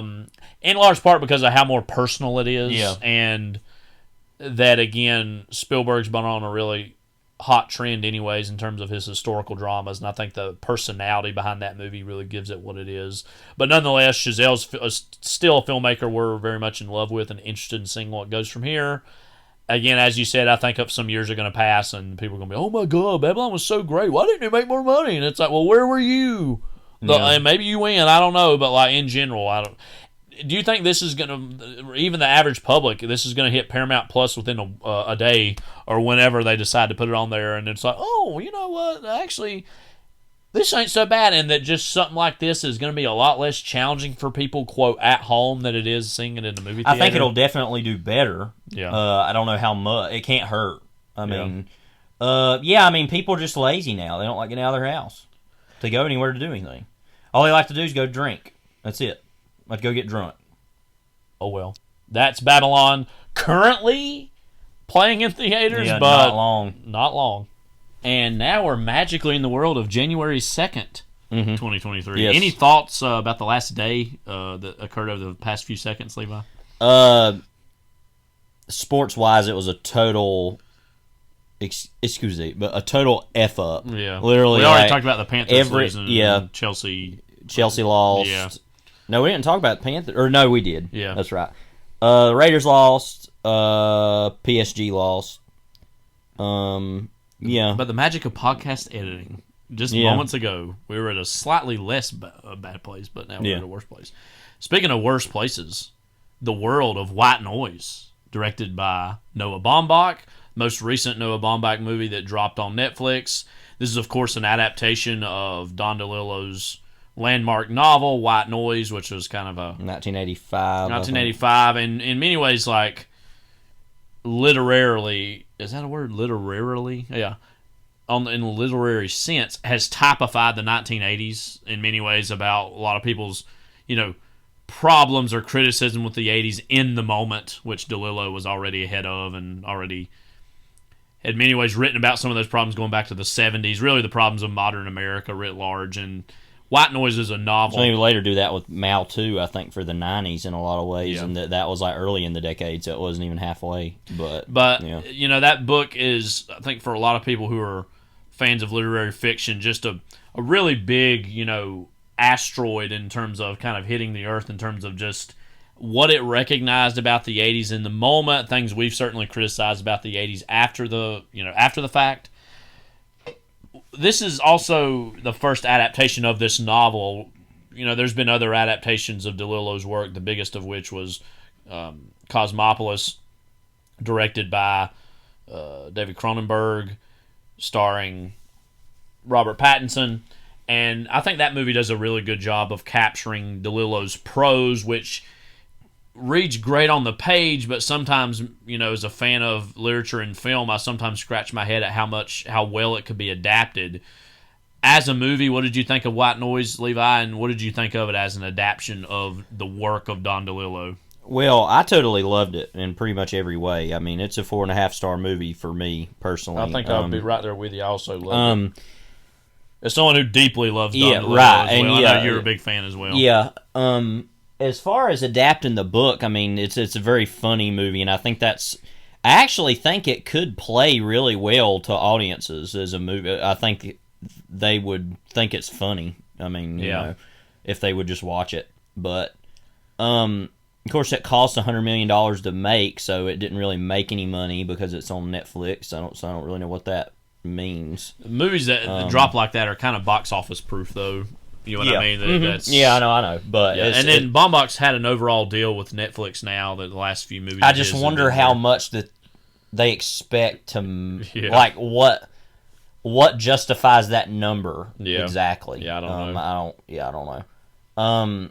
Now, also and part of that was just the world of the movie, which because I thought going in, it'll be like a lot of money that was put into the airborne toxic event, which it looked like there was. I mean, for CG, I guess. But it also looked a lot like Stranger Things, interestingly. So that was kind of. I wonder if that's like the counter programming note Netflix was trying to go for is, it looks like the 80s. People think it's like a Stranger Things type of thing, and then come into it. And again, I think this actually, as you said, could have broader appeal. Our dad kind of came in about 30 minutes into the movie, and he sat there relatively seemed riveted by the movie, having not read the book at all, I know. And and I did like how much of the movie is about the airborne toxic event, because that's the whole point. But we're kind of getting ahead of ourselves here. To go back a little ways, I think that his books are hilarious in their own way, even though they're deeply serious also. Well, and that's a very postmodern approach. Yeah, and that book in particular, I think, is his funniest that I've read. I think you've read all of them, so you would know better than me. But, I think most conventionally but that with that, I think what works so well about this movie is that it is so funny, but also that it literally just adapts the dialogue. It feels like of the book, but it doesn't feel as stilted as it could, because easily if you adapt his, it feels like in his books people are talking past each other all the time. Yeah. Which can sometimes, as a fan of his, I say sometimes can get a little pedantic and kind of just like tiresome. But with this, I felt like what Baumbach brought to it was this kind of the interpersonality of his movies, of that, no, there is like people talking to each other and hearing what each other are saying, and I think it the makes, dialogue meshes a lot better than I expected. I think there's a lot of things working in its favor with that regard. One, Baumbach has made very similar movies before in terms of about either academia directly or about families of academia. Yeah. So I think that whole idea of talking past each other and everybody has their pet eccentricity or their pet theory on life, that makes sense of this story to really adapt that way. There's other novels of DeLillo that I think work better in prose and would not work better in the visual medium. Right. But Baumbach, already having traversed similar subject matter in the past, I think it makes a lot of sense for him to adapt this book of other books. Right. Well, and I think it also, a lot of people are coming to the movie talking about the timeliness of it, of COVID and everything, which is something I kind of realized while I was watching it. And the movie does not make any overt changes to the book to make it that, which is strange, because it's very much the same thing as what was in the book of the airborne toxic event that occurs in the middle of the story. People who have no clue what we're talking about, I guess maybe I should describe a little bit about what it's about. Is that it's essentially about basically Ohio, and I looked at was Akron was where they filmed it in the mid '80s, about this like 1984, about this family that the kind of father of which is played by Adam Driver, works at this college and is the head of Hitler studies. Very interestingly, that was another big part of the Tunnel. I guess the William Gass novel. So I guess that was just something that was in the postmodernist lens at that time. I think it was that point where academia, there had been several decades by that point following World War II where academia had already classified and created all these orthodoxies about what World War II meant and what the Nazis meant. Right. And then it was around that time that, again, that writers were starting to maybe poke holes in or take issue with trying to classify the unclassifiable, I think, is what both of those books are about. Yeah, and anyway, essentially... Let me just say The Tunnel is more directly as a novel about Nazism more so than White Noise is, even though that does certainly relate to what's going on. But essentially it's kind of about them all reacting to the consumerism of the 80s, it's all of DeLillo's pet themes about watching disasters occur on television, death as a whole concept. This movie especially, I'd forgotten how much the book's about it, but reminded me how much that is all about death as a concept and people's fear of death and trying to literally take medicines that will make you not afraid of death. And so pharmaceuticals is a big part of that. But anyway, the movie kind of bookends itself with kind of, I guess, a pseudo-normalcy. But in the middle of the whole story is this big thing that happens where this train crashes and there's this kind of unclassifiable chemical substance that causes this kind of natural, well, not exactly natural disaster, but this like airborne disaster that everyone has to evacuate. And the whole big part of the book is really that. And that's kind of what, excuse me, everybody walks away from it remembering, I think. Interestingly, though, I think that the movie does a really good job of kind of grounding itself again in the latter parts of the book, because I felt that I didn't remember as much about the ending of the book walking away from it. I feel that the movie kind of went away from that, and it was a reaction to that event, but I felt like was more memorable to me of like what the latter parts of the book were that I had forgotten, which I was impressed by. I think that it kind of concluded itself in that way. But anyway, that's all to say that I think it's I really like the family in the movie. I think that's pretty, because that's a big part of the book too. But families don't necessarily feature a huge role in DeLillo's literature. He himself, I know, is childless. So that is like that family is in many ways DeLillo building a family from the ground up, and his depiction of what a family is in many ways instructive in its own right. And I think that, his first book, Americana, which I'm literally reading right now, I decided to read just before watching this movie, actually. I'm about 50 pages in or so. In that not, and you've read it, so that's his first novel, but I assume that, because that's about a television executive who, like, basically goes out west and kind of is like a filmmaker, sort of, and is making a road movie, sort of, as he's going.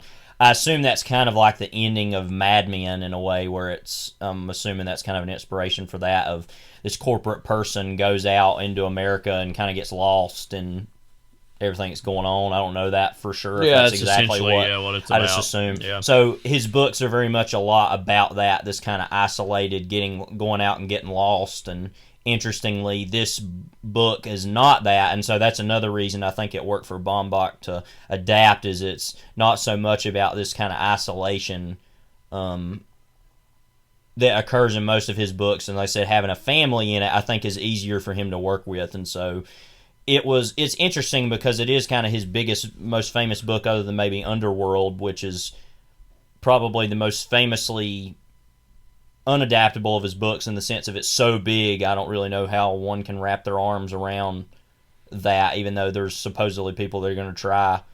I think Scott Rudin bought the rights to do that. Yeah, there's been talk over the years about maybe trying to adapt that into television. And so there's a lot of other... said, Baumbach was very close many years ago to adapting Jonathan Franzen's The Corrections into a TV miniseries, I believe. And Baumbach in general feels like a good fit to try to take on literary adaptations. He seems like somebody who's very well read and interested in literature as cinema as literature. So he seems like an able-bodied person. I remember when hearing the announcement about this, thinking, "Oh wow, okay, I'd be interested to see that." And then seeing that it was going to be Driver as well as Greta Gerwig, who doesn't really act all that much anymore. Now is more so known, of course, as a filmmaker. It was interesting to see her depiction of what's that character name? Babette. Because they're always like that is the thing about Babette, or whatever. They talk in these like third person all the time. Yeah. And so I was, it was a movie that I had a lot of expectations about because of the writer, the novel, the filmmaker, the stars in it. For me, it was like it somehow lived up. Felt like it was the good version of Inherent Vice, almost. And I say that like Inherent Vice is good. Yeah, we've go listen to our podcast on that if you want any more on that. But like it felt like it lived up to what it was supposed to be in every way, which Inherent Vice didn't as much. In a weird way, I feel as though that DeLillo might be more adaptable as an author than Pynchon might be. Well, I think he is because even in his less wordy passages, the descriptions can be so cinematic at points. Even though it's supremely that's what I was going to say. Is with Americana as well. In all his books, it's very clear he's very much inspired by cinema. And he's talked about that in interviews. That Antonioni was a big inspiration for him, and Bergman and others, Godard and Truffaut, a lot of those. And so European filmmakers. When he started writing, film was such a big thing, kind of what Gore Vidal had lamented around that time, is that movies were becoming bigger than novels and books in general, which, whatever. The cinematic auteur, as he told Pat Robertson not Pat Robertson. What's the guy that he worked for Nixon? He was like a speechwriter. Pat. Was it Robertson? No. No, because that's that old guy. What is his name? Anyway, randomly talking to him, Pat something. About that, which is so random to me, about the book Lincoln. Yeah. But anyway, we're getting off topic here. But I think around that time, Pat Buchanan. Yeah. Duh. It made more sense for a writer to be that way. I think that while somebody like Pynchon was inspired by movies, he's very much a more literary-minded person, and is interested in the past in ways that, of more historical fiction is ultimately what I think we'll always remember his books as being, and even things that are not, like even something like Crime of Lot 49 is so much about the past of these like past conspiracies that it ultimately is still, it's so rooted in that historical and literary sense. They're a lot more European in that way, I think. Yeah.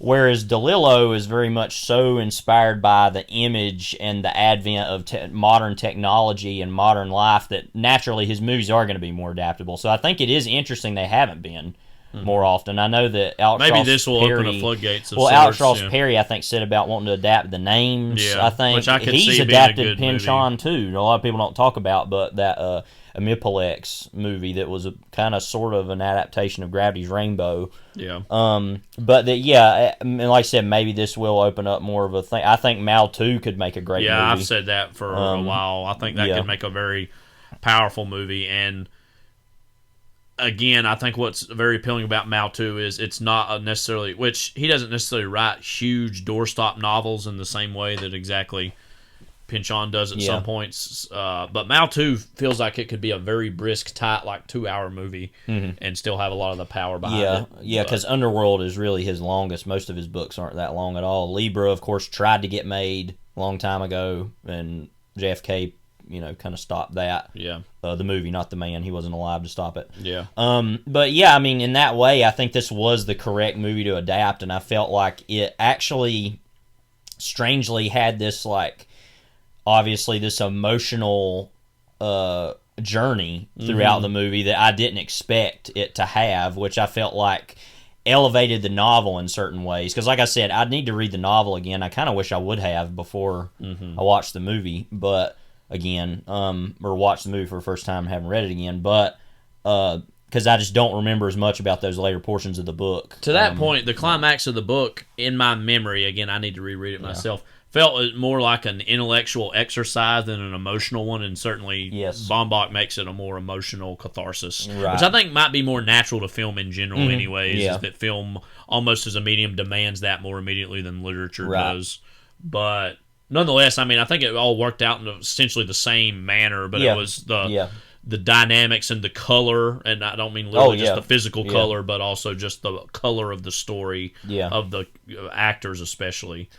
Certainly, I think casting actors that we had this already attachment to in Adam Driver and Greta Gerwig probably made this even more accessible than it could have been, or maybe even should have been at sometimes, because there's a certain remove from the book that we feel as though, being a satire, where they're these people laughing above the story as opposed to seeing them as real flesh and blood people. Which I feel like, again, cinema more so demands than literature does. I thought all the kids were really good in it as well. Do you have any other thoughts on it? No, not really, just other than the fact that as a huge fan of DeLillo, I was very much happy with the adaptation and the choices that Baumbach made. And again, I think, it just adapting somebody like that who's a literary genius into cinema can be a little bit of a trap sometimes, because you can also just say, well, just keep it as a book and read the book and maybe pull from the book and inspire other things. But I think as far as tackling something this monumental head on in terms of what this book means and represents, it did a really fabulous job of sticking the landing with that. Yeah, two last things for me that I really like. One, that Dean Wareham and Britta Phillips from Luna showed up randomly, and I was like, oh, wait, what? Which I then went back and looked. Him particularly, Dean Wareham, is actually in most of his movies somewhere, so they must be like friends or something. That's something that I guess I haven't seen many of his movies since I've been a Luna fan. Right. Also, I just kind of thought that randomly the ending of the movie was pretty much the same as Fantastic Mr. Fox, which he also wrote. So I think that's both involves weird, supermarkets, right? And people dancing in supermarkets. So that was random. Also, another thing that's kind of a big deal about this, I was looking, is the LCD Sound System. The band did that song at the end of the movie, and that's the first time they've recorded music together in like a long time or something. I feel like I remember. But, I don't know a lot about LCD Sound System. I know they're a big cult item for a lot of people. I remember a while back hearing that they'd done a song for it and hearing that bit of news, and obviously that doesn't mean a whole lot to us because we're not huge fans, but I know for fans of theirs that was probably a big deal that they recorded so that was new just music. Interesting also. But Kenneth Lonergan on the phone. Yeah, that was funny that he's like, so you're calling me in the middle of the night to tell me that a pill is round, white, and small, or like, I couldn't. I mean, that speaks to Baumbach, like, the genius of casting in this is, like, he just, like, there was nobody that could have been better for that moment of the movie with that voice than Kenneth Lonergan. Yeah, and that he was just like, it was like that scene we joke about in Margaret, where hi, like on the phone.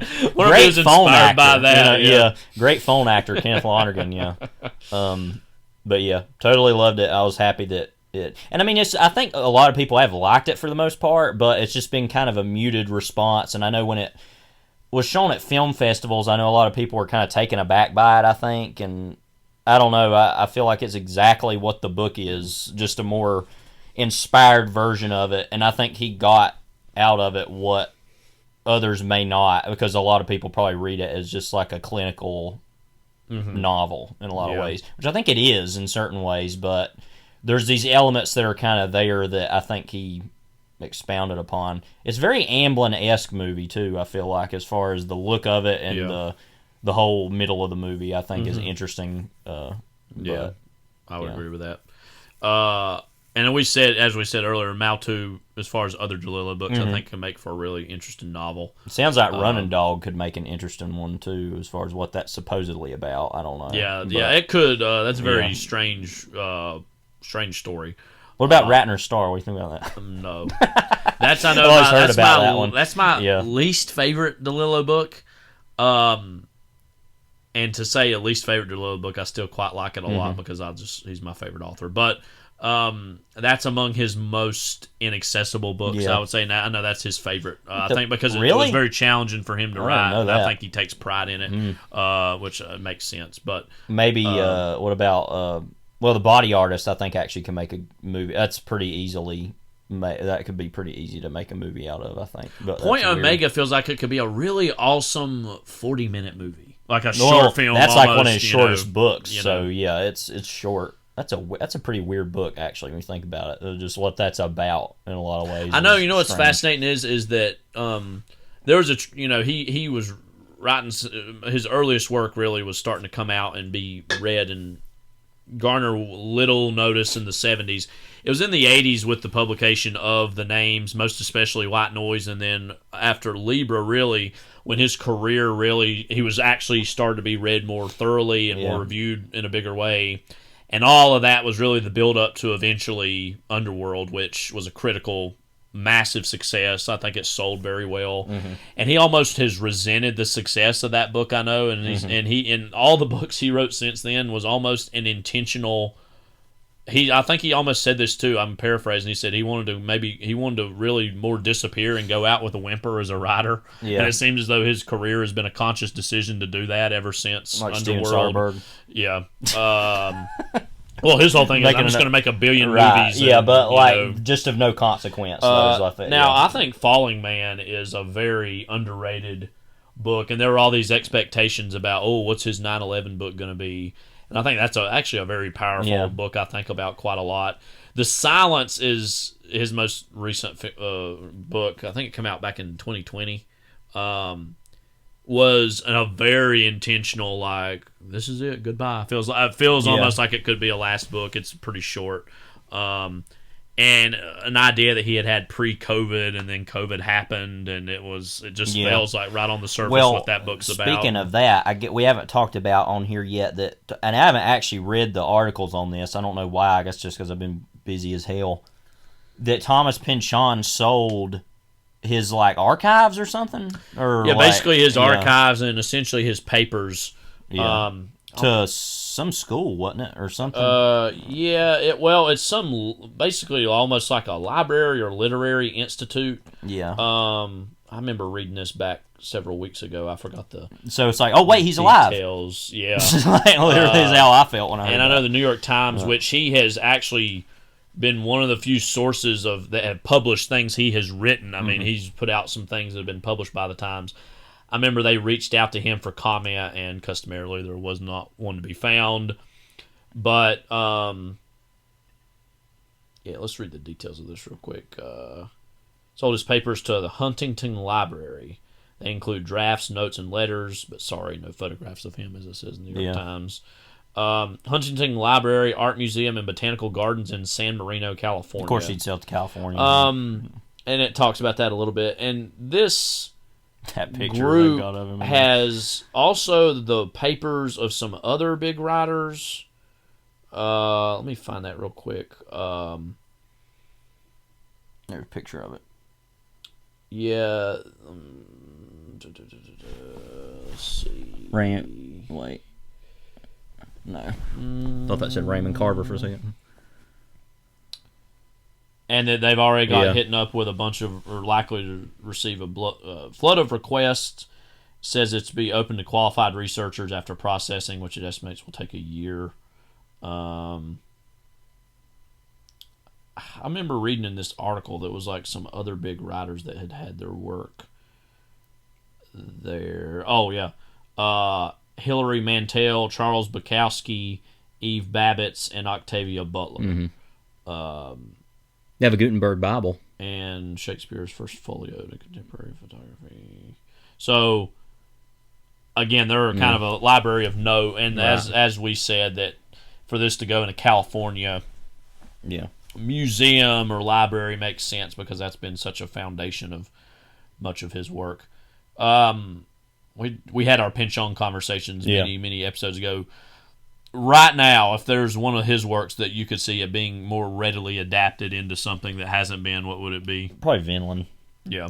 There's been slight buzz over the years that PTA might even I would do love that. to see something like Mason and Dixon adapted, or even, I haven't read it yet, but Against the Day. I hazard to say, I think Mason and Dixon could be possible.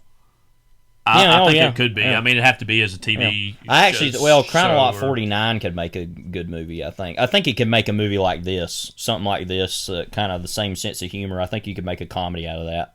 Because I think it would be genuinely hilarious to make a movie about, like, possible mail stamp conspiracy. Yeah. I just think that would be hilarious. Yeah. I think you could, and I think the movie could be very meta about that fact and be like, this is totally ridiculous. Like, but I know he's not a fan of that book, though, so... Yeah. He probably wouldn't care that would be done. But anyway. One day, we'll see. Yeah. But before we get into that, a movie that I'm sure Pinchon's actually a huge fan of. Here's the trailer for Duck Soup.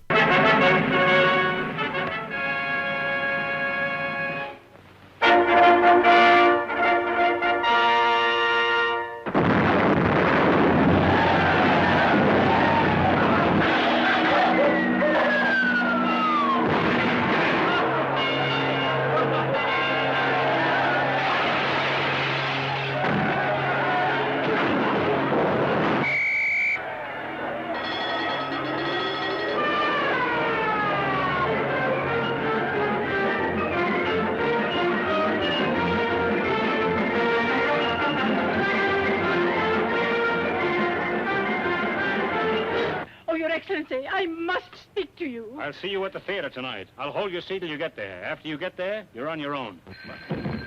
Hello? Hello, yes? No, he's not in yet. All right, well, goodbye. That was for you again. I wonder whatever became of me. I should have been back here a long time ago. They got guns, we got guns, all got children got guns.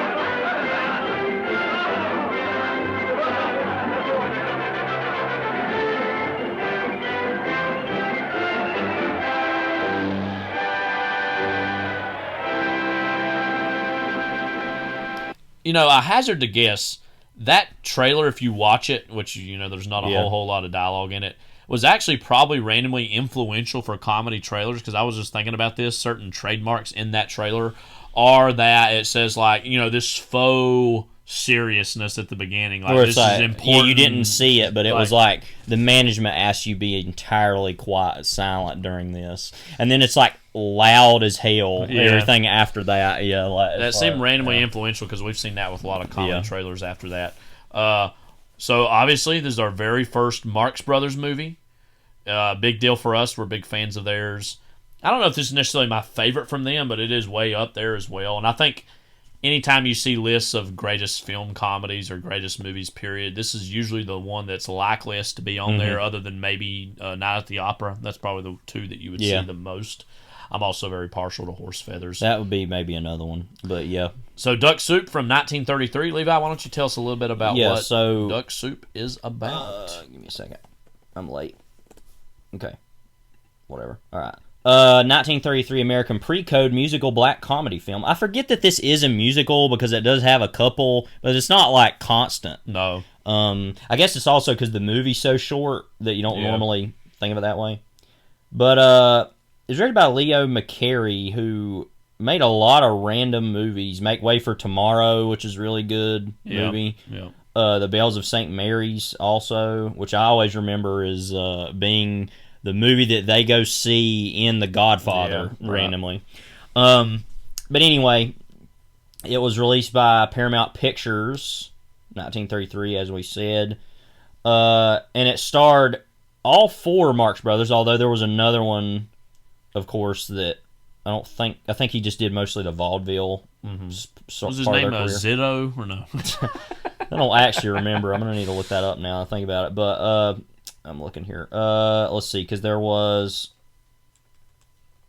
Gummo. Yeah. Yeah, that's it. And yeah, he was more of it says he was like in their vaudeville stuff.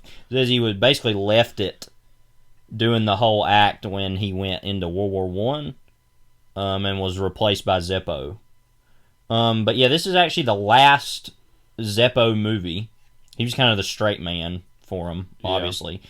But yeah, he would have been in, let me actually look and see what all he was in of these. He was only the first so many. He was in, let's see, Coconuts, Animal Crackers, Monkey Business, Horse Feathers, and Duck Soup. So yeah, he was kind of in a lot of those early movies, which I've honestly seen more of. I feel like I've seen more of their earlier movies than I have their later movies when they kind of just let it all hang out towards the end of their career. But yeah, it has all four of them in it: Groucho, Harpo, Chico, and Zeppo. Also Margaret Dumont, who's in a lot of their movies. And she kind of plays the straight woman character, high society type that's made fun of. Right. Louis Calhern, who's supposedly the only other really big movie he was in, was The Asphalt Jungle, which was many years later. Yeah. There's also a movie called The Magnificent Yankee, which is a hilarious name. Yeah. I'm not really seeing 20,000 Years in Sing Sing. Oh, man. Look at that poster. That is a poster from 1932 if I've ever seen one. Look at that. Yeah, Spencer Tracy. Very like Art Deco, weird. Betty Davis. Yeah. And then Raquel Torres, she's in it too, and then Edgar Kennedy, he was in a lot of different things. But yeah, so basically this is about, I guess, I'll read here. It says, it was the last of their movies released by Paramount Pictures also. It says, Groucho plays a newly installed president of the mythical country of Fredonia. Zeppo, I don't know why mythical is the word they use there. I just say fictional, mythical. Yeah. Like, what's myth about? I don't know. Zeppo is his secretary, while Harpo and Chico are Sylvanian spies. Yes, Sylvania is its own country. Do they make a joke about pens in this movie? Pens? Like Sylvania pens at any point? I don't think they do. I don't think so. Well, so I don't know, but I was just wondering. So relations between Groucho and the Sylvanian ambassador deteriorate during the film, and they eventually go to war. So basically, Groucho is like the president of this fictional European country, and has this kind of all these disagreements with Louis Calhern, who's the ambassador to that Sylvania, who's also kind of in love with Margaret Dumont's character. But then there's these spies working for Calhern of Harpo and Chico, who, over the course of the movie, I'm not really sure exactly what their, like, precise, like, deal is at all. I don't know either. Because, like, I think that's kind of part of the comedy, is they're supposed to be working for Calhern's character, but they just kind of do whatever they want to do. Yeah. And it's just kind of like raise whatever. hell, yeah. But yeah, so that's pretty much what the movie's about. To quickly just say some more things here, it says it actually was kind of a box office disappointment. had kind of more mixed reviews. A lot of people didn't think it was as good as some of their other movies, which is funny because now everybody thinks it's like kind of their best.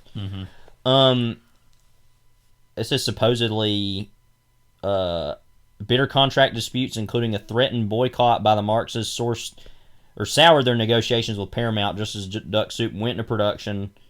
So they basically left after that. I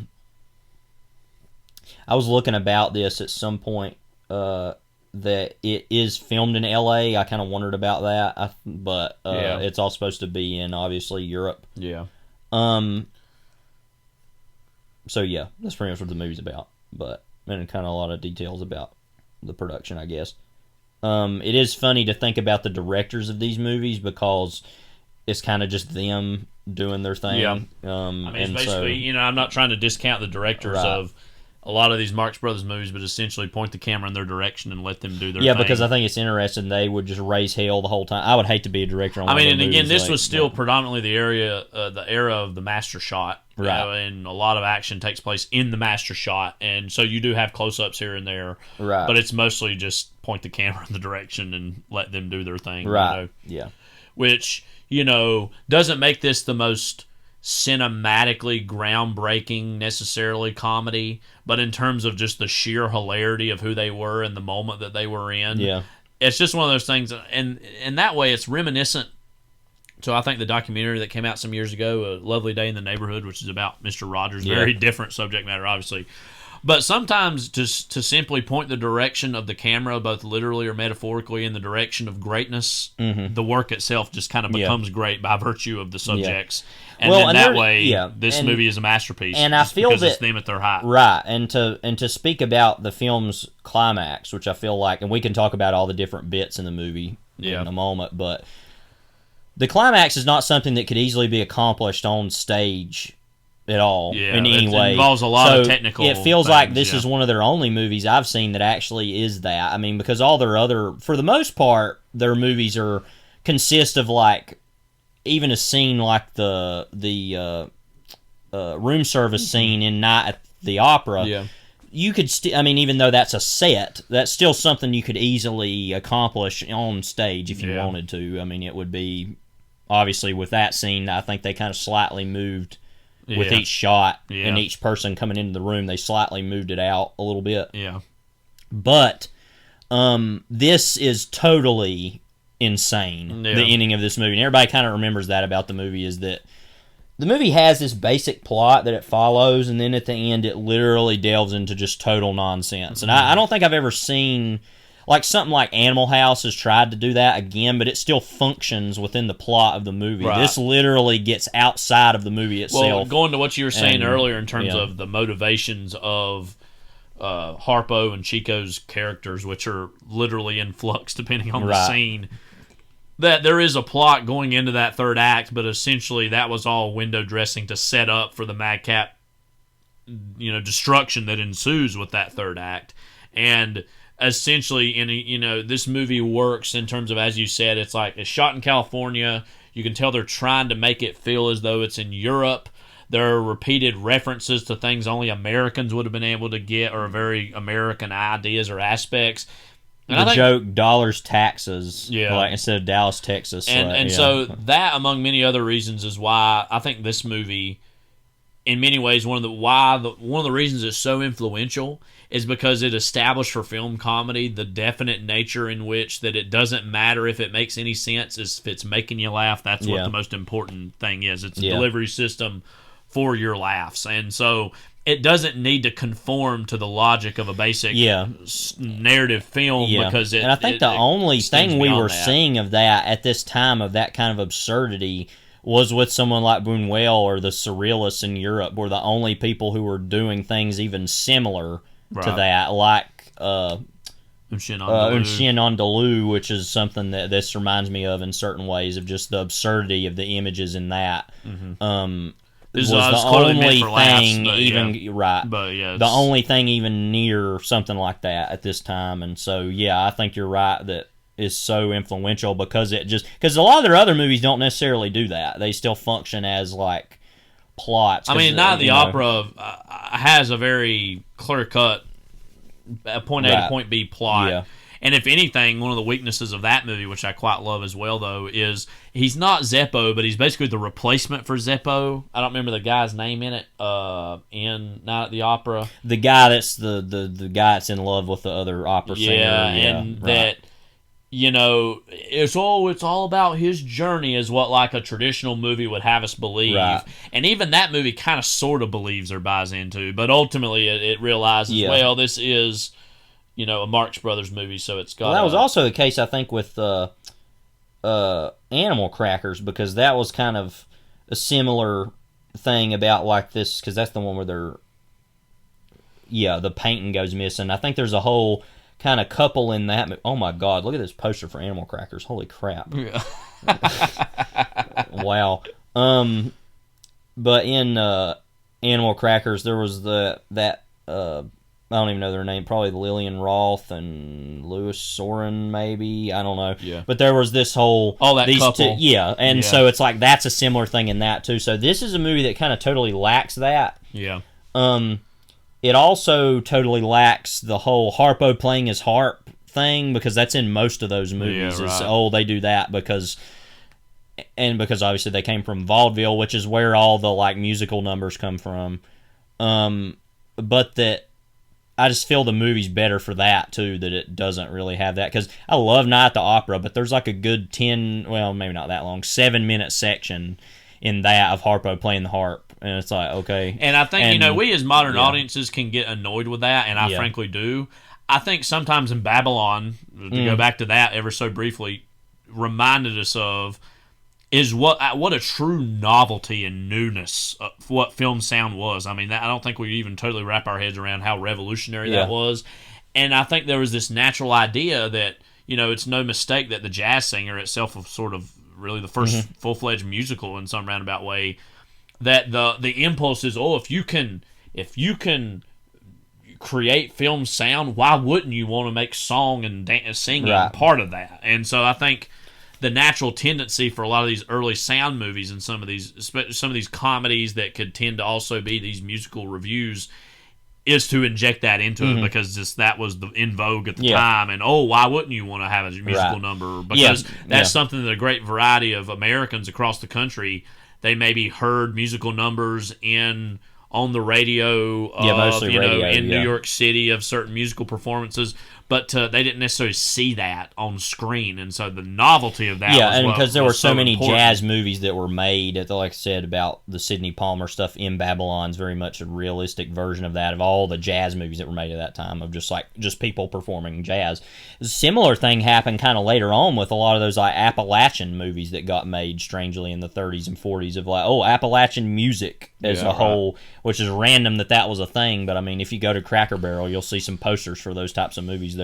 Yeah. It makes sense. It's just something that, and then being from vaudeville, it makes sense that they would just do, and like we were saying off air, that the only thing really like that still now is like Bollywood movies, or kind of do that as far as these musical numbers and stuff. They kind of package everything they can into a movie, which is interesting. But I feel like that's something that is very like talky era of movies, and that's fascinating in its own way. But it doesn't necessarily always work as a movie, as like what we look at as a modern movie. But I feel like Duck Soup is one of the few of their movies that does actually function as, this actually move the form forward, and especially by that. And it's one of their shorter. I mean, they make short movies, but it's not a long movie. It's only like 68 minutes. Yeah. So a good portion of the movie is that whole ending, because that takes like a good 20 minutes. Yeah. To do. I think a good place to go from here is to talk about the appeal of each of the the main Marx Brothers. Yeah. Let's start off with Zeppo, just to get this out of the way. Just to get his corpse buried. That sounds disrespectful. No. But again, we're there's Zeppo. He's clearly meant to be the straight man of the group. And I think, as we were saying earlier, similarly with the musical portions, there was just a basic storytelling conceit that or narrative conceit, or even just theatrical conceit that they understood, that oh, we need like an audience avatar and or someone who's going to, quote, hold the plot together through their mundaneness or through their normalcy. And Zeppo always filled that role in the movies that he's in. Mm-hmm. Again, that's not to be disrespectful towards him, because I think we all know that the other three are the ones that are the most memorable and that the ones that all have their dynamic personas. But Zeppo's place he works for this in the way that Abbott doesn't really doesn't do anything for Abbott and Costello. He's just kind of there. Right. And then it's all lying on Lou Costello, who is a total train wreck. Right. So it's like, what am I going to be of interest here? Right. What is going to interest So me? again, Nothing. Zeppo, we're not the biggest fans of, but I understand why they felt the need to have that be part of some of these earlier productions. Right. And so, and that I don't know. I'm assuming that was the case for Gummo Marx. I don't really know, because that was only the vaudevillian stuff, so I don't know. But who's next? Who you want to talk about next? Let's go with Groucho, because I think Groucho is the most immediately iconic. I mean, there's Groucho glasses, for God's sakes. I mean, that's one thing that people probably say and they don't even totally understand or know and what even that literally, is. I mean, literally, Bugs Bunny is Groucho. Literally, is Groucho inspired, and that's like, so in that way, other than Groucho just himself being an icon, Bugs Bunny is even bigger than that. So I mean, and literally just is Groucho. I mean, and then like the further evolution of that, like the whole persona of Larry David is yoked. I think most people think of Woody Allen more immediately, but even Woody Allen comes himself from Groucho. So I mean, there's this whole lineage of American film comedy, specifically with American Jewish comedy, that a lot of it doesn't totally go all the way back to Groucho, but a grand variety of it does. Yeah. Why is Groucho so funny and memorable? I think it's what just about him for you? Well, and him and Chico are kind of similar, because they're not the ones who are as much of the physical comedy. They're a little bit more of the wit, the verbal wit, the dialogue, and their scenes are always the best scenes. I think it's always the funniest stuff, because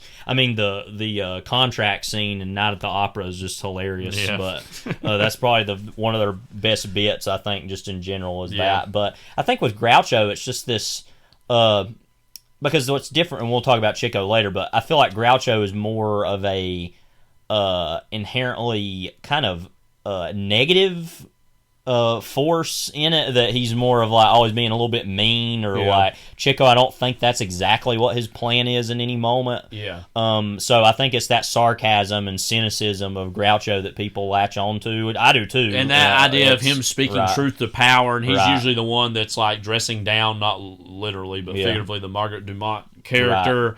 And just, again, his wit, and it seems as though, I'm sure a grand variety of this was written on the page, but in a lot of these movies, it just feels like he's just going through all the bits he knows are funny and work, and that he's tested over many, many years on stage, and it's just a rapid fire of wit and hilarity. And again, he's not known necessarily for the physical comedy. It is more that verbal wit, but in those scenes where he's still being asked to run around or like play act, like he's the reflection or somebody else. Am I the reflection, or am I seeing the reflection? I mean, he's still really great at definitely those scenes. Even though that's all of them primarily are. How we even think Zeppo is good at that in this, as far as the dance numbers and the ending of the movie. I mean that's very much a big part of. I wish that more stand-up comedians did things like that now. Now, I don't want somebody like Gallagher or like Carrot Top. That's just dumb as hell. But like, they just kind of stand there now for the most part, and so that's something that we've kind of lost, is that they would have done on stage. It'd been kind of a similar thing to what they do there, except I think movies makes it even easier, because you can set it all up. And I think one thing that we probably... You only have to do it once, because we talk about this with vaudeville, and I think we understand this intellectually, but don't really understand it, the dynamics of the time, is a lot of this feels improvisatory, but these guys have worked together for their whole lives, literally since they've been children, and so they know what's going to make the other person, get them to get this reaction. And I mean, it's all carefully orchestrated in its own way, even though it feels like so dynamic and alive, and that's more of a credit to them as performers than anything else. Another thing to say about Groucho is I don't think a lot of people now know, while he is this icon of 30s Hollywood, he remained a celebrity all the way through the 60s, even into the 70s. Well, he was on TV He was a big lot. in the 50s on TV, especially. He was on Whose Line Is It Anyway all the time. He was on Carson quite a bit, and Cavett, and so he was just on TV a lot. Of course, Skidoo. We've talked about him before, and Skidoo. Sadly, we've talked about Skidoo. But that was obviously the very tail end of his life and career. I think that was his last movie. I think. But and again, part of the appeal of him, even in the 50s and 60s, is that he was this link to the golden age of Hollywood. And when people, and it's similar to died the same day as Elvis. Don't forget. Yeah, it's similar to now when older film icons say, I'm just going to name a few, like Robert De Niro, Al Pacino, even somebody like Sylvester Stallone. When we see them, we don't only think of them now, we instantly associate them with, oh, that's Travis Bickle, oh, that's Rocky, oh, that's Tony Montana. It just immediately invites actually it was 3 days before Elvis died, I thought. Legacies towards all these people. And obviously that was the appeal that Groucho most especially had in the 50s, 60s, even into the 70s of the golden age of Hollywood. And so, and again, I think even by that point, by the time you get to the 70s, the last years of his life, you were starting to see the emergence in a big way of Woody Allen, which is a direct, descendant in many ways of what Groucho was going for, a modernization of Groucho. And I'm sure, I don't know what it's like Groucho, but less confident, because Groucho has always had this confidence about him. That is a more modern wrinkle, I feel like, to Woody Allen's persona comparatively. But Groucho always won. It's like Bugs Bunny. It's the same way. It's like, they're always going to win no matter what happens. And you never once hear him say, "Ain't I a stinker?" But it's just right below the surface. It's right there pretty much anyways. So we love Groucho. Yeah. One of my very favorite comedic minds in any era. He's just hilarious. It's weird because it's open to chaos, but also feels very studied and particular. But it's because it comes from that tradition, right? Well, it's not even in this movie, but just the line of "Before I speak, I have something to say." It just sums up everything you need to know about that. I put that on my board before. Kids don't get it, so it's like, Chico. Now, as you said, Chico, to me, I think the scenes with him and Groucho are usually my favorites because they're the most, obviously, the whole appeal of Harpo. Hey, come up here, man. I want to scare the cabinet. It's like the Harpo doesn't speak, so obviously the Chico-Groucho interactions are paramount. Usually the role that Chico serves in many of these plots is as this A, quote, foreigner, or B, this, like, schemer. Who's not necessarily as has a high place that Groucho has, but he's always scheming up his way into something, and that's kind of what directs him into the line of fire with Groucho or with Harpo or the other mechanics of the plot. What for you is the appeal of Chico? Well, he always also serves as that kind of, like, say, mouthpiece for whatever going on with Harpo. They're usually always together. But if it was just them two as a film duo, that would have been. That's Jay and Silent Bob in its own way. That's a version of that. So, or even Penn and Teller was the same thing. But I think Chico's just hilarious. And there's some, and I want to stop here quickly to say that I am pleased to say that overall the Marx Brothers have aged well, considering the time period of the comedy, of some of the racist undertones that a lot of that there were some hints of that we picked there's up. some of it in their movies, and and it's not good, and that's clear. But I feel like overall they've actually aged pretty well to be skirting the line that closely. It is something to think about, that there's kind of a weirdness to some of those Chico. How do you actually say his name? Chico or Chico? I don't know. I think it's Chico. Chico, I guess. Yeah. There is some of that stuff that's a little bit risky. Like, say, usually plays an Italian kind of stereotype. And they would have been Jewish. Right. And so that's kind of can be problematic, but I feel like they don't make a big deal about that, though. I feel like that's just such a part of his characters, and that's only mentioned briefly. I don't go overboard on that. Yeah. And so I think that he's just very charming and likable, I think. And you're right, because he is a schemer and is always coming up with something. And that was a whole obviously Jewish stereotype that went as far back. I mean, it's gone back forever, but especially the Charles Dickens books. That's a big part of his books that haven't aged well at all. But I feel like it works maybe a little better for them being Jewish to not do the Jewish version of that, obviously. So they're picking something else, which sometimes he's Italian, sometimes he's something else. I feel like that's not that offensive, though, to me, I guess, as far as they don't make as big of a deal about that. It's not as pronounced as some of these other versions of that can be. Yeah. I feel like he's just naturally funny anyway. And I feel like that kind of naturally, I said, happens with some of these. A lot of their movies are about immigrants or people maybe towards the bottom of or society, of ethnicity, and so I feel like and they are always win out in whatever situations they're in, to where I feel like it's a triumphant representation of those things, I guess. I mean, it is still complicated, but I feel like for the most part it works. As far as with Chico, though, I think it's just his charm is just so indelible. And I want to read a little bit off of Chico's Wikipedia page. He was a notorious gambler. I know one of the reasons they did Night in Casablanca, which came out in 1946, because he was in so much gambling debt he needed the money to do it. As well as being a compulsive womanizer, Chico was a lifelong gambling habit. His favorite gambling pursuits were card games, horse racing, dog racing, and various sports betting. His addiction cost him millions of dollars by his own account. When an interviewer in the late 1930s asked him how much money he had lost from gambling, he answered, "Find out how much money Harpo's got. That's how much money I've lost." Gomo Marx, in an interview after Chico's death, said, Chico's favorite people were actors who gambled, producers who gambled, and women who screwed. In reference to Chico's well-known promiscuity, George Jessel quipped, quote, "Chico couldn't button his fly until he was 70. God. And I also know he was the oldest of the brothers. Yeah. But, I mean, I hate to laugh at his gambling debt situation, because that is sad. That makes sense of all the characters. Yes, It would be him, because it's always him up to some scheme or up to some. Right. Oh, I'm ahead by a few points. Like let me throw in some more money and make more. Well, I'm gonna tell you what I'm gonna do. We're ahead by a few points, then we get down. We don't know what to do. Kind of deal. But yeah. But yeah, I think particularly because he's always good with Harpo, but I feel like the scenes of him and Harpo, he's good, but he's more or less reacting to whatever Harpo's doing for the most part.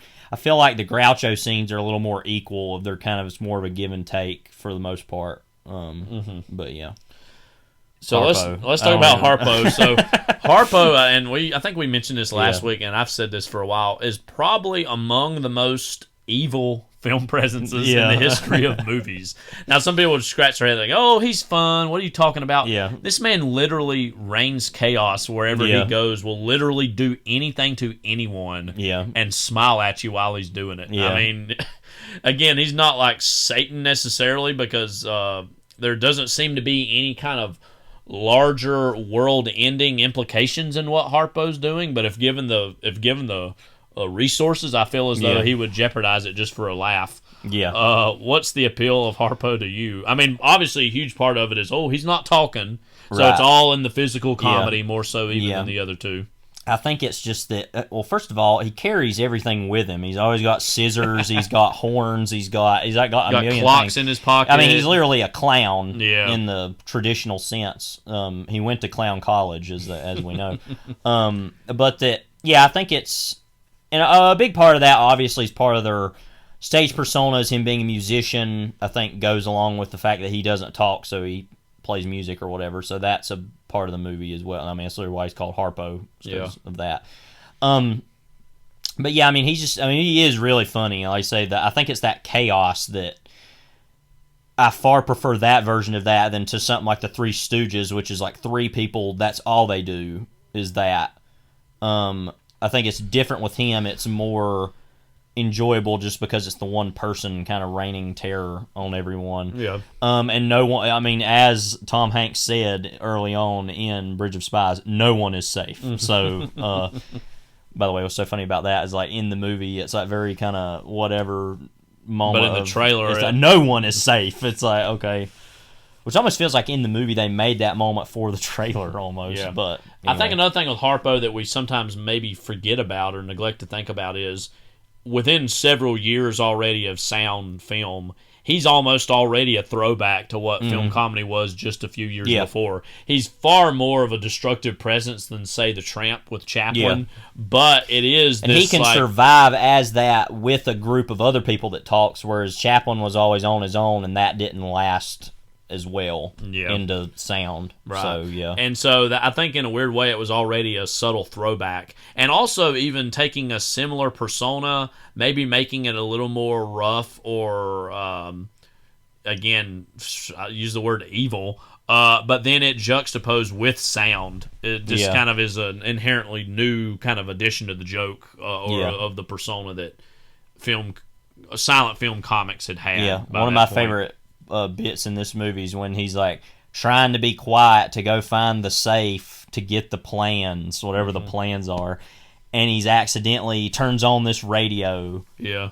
And he's like trying to get it to stop, and he's like putting pillows on it, and like eventually just has to throw it out the window, and that doesn't work, and then he smashes it, and that doesn't work, and then he throws it out the window. Just how loud all of that is is just so, it's like an atom bomb going off, like you know.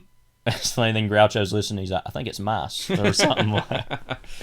And then there's probably the most famous scene in this movie because it was later reenacted on I Love Lucy, which we saw the first time we ever saw that was in our art teacher in elementary school. Used to show us that scene. Yeah, we weren't in the same class, obviously, but he did it for both of us. Yeah, and so that was always really random to me. But and even that's like this. By the 50s, they were already nostalgic for that and play acting that. Right. You know. Is the mirror scene, where there's this whole conceit at the end of the movie that we're all dressed up as Groucho, which is funny because then they're doing their whole shtick, but looking like Groucho. Yeah. And so the funniest of those, I think, is Harpo's, because when he comes into the room with Margaret Dumont's character, and she's like, and he's just like smiling and just looking at her, and she's like, "What's the matter with you?" Like, you know. And then with Chico's too, what's like, funny I'm is practicing my Italian or whatever. I'll tell you what I'm gonna do. Like, you know, but then he's like, but he looks like Groucho, and it's just funny. Yeah. But anyways, the mirror scene, is just real impressive of just the pantomiming that has to go on between two people. And what's funny about that too are the different hats that they, because then it gets to the point where it's like, oh, I'm gonna put on this hat, and Harpo's is totally different. It's just hilarious, and then they keep going and they move back and forth between the mirror. And obviously, the funny thing about it, the whole thing to me is that Groucho clearly knows that this is not a reflection, this is a person, right? But he's just gonna still go along with it. Yeah. Like he's not gonna say grab the person and say, "What are you doing?" Like he's like, "No, I'm gonna play act and go along with this." Because he's just wasting time. Yeah. He's just like, I got time to kill here in the middle of the night when I'm supposed to be sleeping.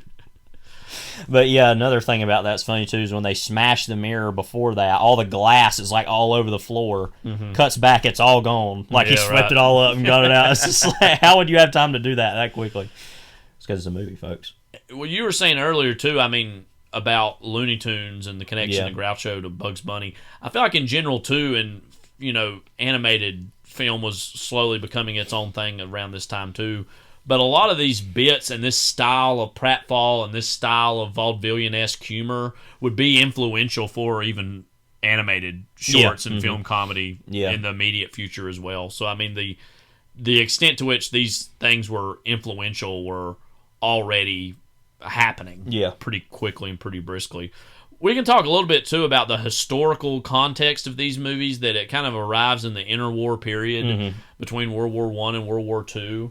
And a lot of you can tell inspiration of the final battle, and some of it's directly coming from films shot about the First World War. And again, this movie's not deeply political. No. I do think it is, in a broad sense, political in the sense of making a mockery of war and the destructiveness of war.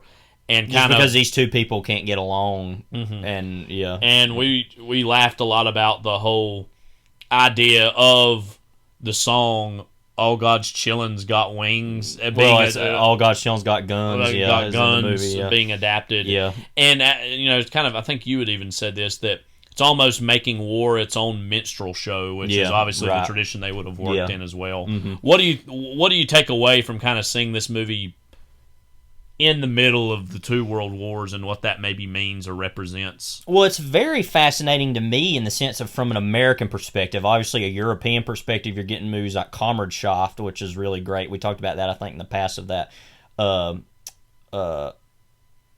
G.W. Pabst movie, which is about ultimately this kind of joining of hands between the French and the Germans after the war about this whole kind. And that's a drama. That's not at all a comedy. A very serious movie.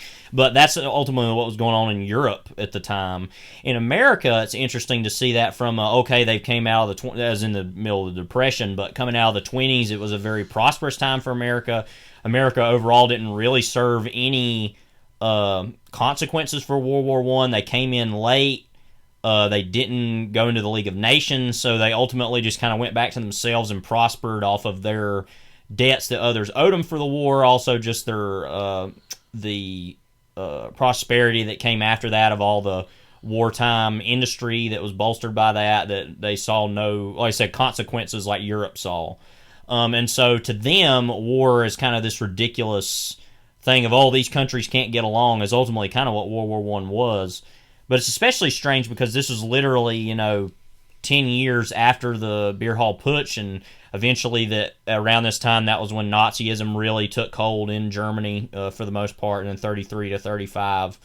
And so it is interesting to just see a movie this irreverent about war at the time, and I think could only have happened at that point, I think, in between the wars, is right before it was going to get bad again. You didn't really see that after World War II at all, for the most part, with American movies really took it very seriously. Mm-hmm. Talked about that a little bit last week with It's a Wonderful Life. Yeah, and so Best Years of Our Lives. Right, that there was a big romanticism of war at that time that really wasn't, that bubble wasn't really popped until something like MASH or Catch-22. Dr. Strangelove. And Dr. Strangelove, of course. Yeah, the 60s.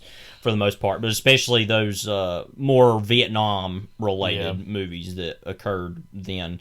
But yeah, that it is interesting to see a movie like that is that irreverent in that sense, because it's also coming from Jews, but they're not from Europe either. So it's like a lot of different parties are involved in the making of a movie like that, but it all comes from this very American perspective of war that they see as this ridiculous... I think that's all true, and I think another thing to add to that is how remote war felt for America in the early 30s when this was made. I mean, we were in the midst of the Great Depression by that point, and as was a lot of other countries in the world too. But, as you said, the Great War, that was something that by the early 30s seemed like a remote, that thing happened. There was, among certain intellectuals and people here in America, an awareness of what Hitler was going to represent, but something that for most of the 30s we neglected to handle or have any part in, because we were like, well, let Europe handle Europe's problems and we'll try to pick up the pieces of what the Depression were. So if anything, it's just a little bit of a cultural, byproduct of this in general. Wait a minute, war seems so remote, so let's use it as this kind of fuel to make this kind of absurd, laugh out loud comedy, which again there was a lot of big comedies that happened in the 30s, and a lot of people have written about this over the years. A lot of that was due to people felt miserable during the Depression. They wanted something to make them laugh. Sullivan's Travels is all about that. So and so this was really a big manifestation of that. In general, maybe the last things we'll say about Duck Soup, unless you have anything else. What are the larger legacies this movie leaves on film comedy, do you think, in general? I think it is that ending and that absurdity that is just more accepted now. And I feel like we've kind of gone away from that again. I mean, it felt like in the 60s that was a lot more of a willingness to engage in that. Also because of television, that was a big part of that, too. I mean, we've seen stuff like Saturday Night Live and In Living Color and a lot of these, like... sketch comedy shows, Kids in the Hall, Monty Python as well, Key and Peele. That I feel like came a lot out of that early 30s and 20s and 30s willingness to of comedy troupes in that way, which is not something that you really see as much anymore. And for the most part, film anyways. Right? And now comedies are of a different persuasion of trying to be more, either raunchy comedies or more sex comedies or romantic comedies that aren't really engaging in that sort of absurdity. So it's strange because I feel like it's influenced television more than I think we in a roundabout way talked about some of this back when we were talking about Skidoo. Yeah. I feel like when we're talking about the evolution of film comedy. And as you said, I think it's more film comedy in general. I feel like ever since the invention of television has primarily, I mean, there's been plenty of film comedies that have been made since television, but has been the primary engine of American comedy has been television, not film. But then you even see people like Will Ferrell, Michael Myers, Mike Myers, Mike Myers, Adam Sandler, all coming from Eddie Murphy, all coming from Saturday Night Live. So a lot of the big comedy stars of movies, and even Jim Carrey coming from In Living Color, as we talked about a couple weeks ago whenever we did Dumb and Dumber.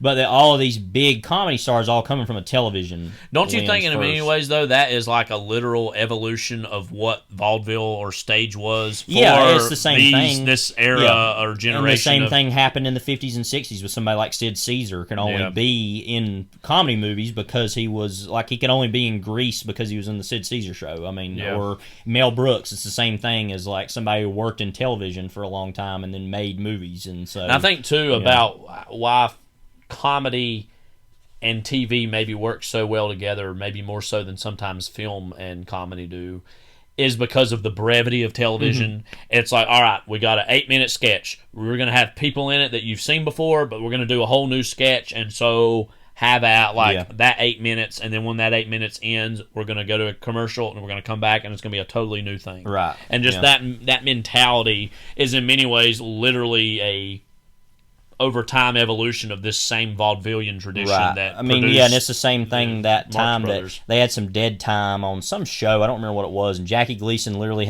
they were like, you need to go out there and just literally do something for 8 minutes. And he literally just went, and it's funny. I mean, it ain't like the funniest thing ever, but I mean, somebody like him had so much experience with certain the situations. Professionalism of being able to just hold people's attention for 8 minutes and literally have no plan. And it's like, okay, I'll just go do that. That it feels like something like that was, like I said, inspired by somebody like Groucho or Chico or Harpo or even Zeppo. No, we won't include Zeppo. But to do something like that all comes out of this practice that is very theatrical in that way. Which in performing for a studio audience in many ways is just another evolution of that. Which is strangely what somebody like, to kind of go off topic a little bit, which is strangely what somebody like Laurence Olivier didn't really understand when he talked to Dustin Hoffman about, have you ever considered acting? That whole comment he made about, but the whole point is same thing with like what would happen, what Marlon Brando and Dennis Hopper claimed they were doing in Apocalypse Now was to, I'll just like learn the lines and forget, or it's what Coppola wanted them to do, which was learn the lines and forget them, but they wouldn't even do that. So it's like, but then they did still act on this weird impulse that just happened because they were natural entertainers. But at the same time, I think it becomes with this practice that these people had and professionalism of comedy that I think has inspired others to continue to do that, and all comes out of that vaudevillian tradition. I think that ultimately is what everybody's always wanted, is somebody who can do that. And they know when they go and put their money on the counter to go see a Marx Brothers movie, they're like, I know what that's going to be. They can do that. Let's see that. And so they're not the only people to have done that. Obviously, you had, like I said, Chaplin, Harold Lloyd, Buster Keaton, all the kind of comedy stars before that of the 20s, and also Laurel and Hardy and Abbott and Costello. But I think what I love about them as a troupe, as you said earlier, is they all have a distinct thing they bring to the table. And any one of them individually would be really funny, but it's the collection of them, the main three, that are what makes and interestingly, they're not together, memorable. All of them together, very rarely. It seems like it's often scenes of Chico does a scene with this person, then Chico does a scene with that person, and it kind of goes between. And then sometimes you get them all together, and it's something, but like the ending of the movie. So check out Duck Soup and any other Marx Brothers movies that are out there. Again, I'm a big fan of Horse Feathers as well as Night at the Opera. I was good to see a football movie. There's literally that scene in that where they're like, winning big, and then Harpo's literally down in the like end zone, literally dropping footballs out of like, and the score keeps going up. It's just like nobody would do that. It's like at the very end. Yeah. So that's Duck Soup. I'm probably streaming somewhere. Is it even public domain? I don't even. No, it's owned by Warner Brothers, I think, or Universal. No, Universal owns it. Yeah. Let me actually look and see if it is streaming anywhere. It probably is. I mean, it would be somewhere, I would think. No, not as far as what I'm looking at, but it'd be easy to find. Yeah, probably so. Duck Soup from 1933, and very different kind of movie, but from 70 years also later, about food. Somehow. Yeah, 2003, Big Fish. In telling the story of my father's life, it's impossible to separate fact from the fiction, the man from the myth. The best I can do is to tell it the way he told me. If there was one thing you can say about it, Bloom, was that I was intended for larger things. I was the biggest thing Ashton had ever seen. From the imagination of director Tim Burton. Most men, they'll tell you a story straight through. It won't be complicated, but it won't be interesting either. Did you ever think that maybe you're not too big, but maybe this town is just too small? They say when you meet the love of your life, time stops. And that's true. Your mother was never supposed to marry me. She was engaged to somebody else. Forget it, kid. Don't waste your time. She's out of your league. You don't even know me. Sure I do. You were hot stuff back in Hickville. But here in the real world, you got squat. Now, I may not have much, but I have more determination than any man you're ever likely to meet. Sandra Templeton, I love you and I will marry you. I was drying out.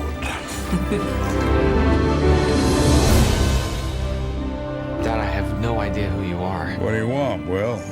Who do you want me to be? Just yourself. Just show me who you are for once. Discover an adventure as big as life itself.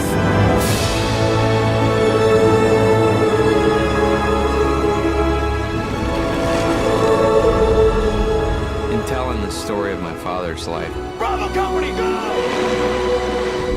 doesn't always make sense, but that's what kind of story this is.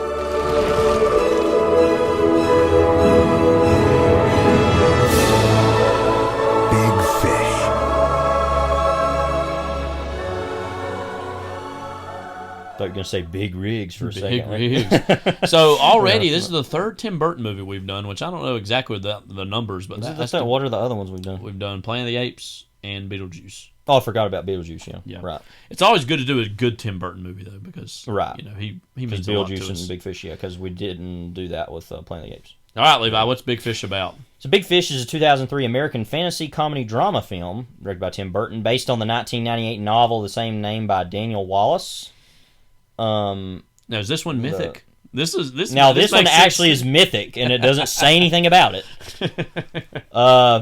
But ultimately, the film tells the story of a frustrated son, played by Billy Crudup, who tries to distinguish fact from fiction in his dying father's life. His father's played by Ewan McGregor, younger, and then the older version by Albert Finney. Also starred Jessica Lange, Helena Bonham Carter, Alison Lohman, Robert Guillaume, I guess how you say his name, Marion Cotillard, Steve Buscemi, and Danny DeVito. It says, as far as the screenwriter, John August read a manuscript of the novel 6 months before it was published and convinced Columbia Pictures to acquire the rights, so it was one of those kind of like Jaws that got kind of bought before it was even published. Yeah. Supposedly Steven Spielberg was originally going to make the movie, but then he was going to make it after Minority Report. But instead, and he was going to have Jack Nicholson be in the role of Edward Bloom as far as the older version, I guess, but eventually decided to Catch Me If You Can. And so Tim Burton and Richard Zanuck took over that after completing Planet of the Apes. And so brought McGregor and Albert Finney on board to do that.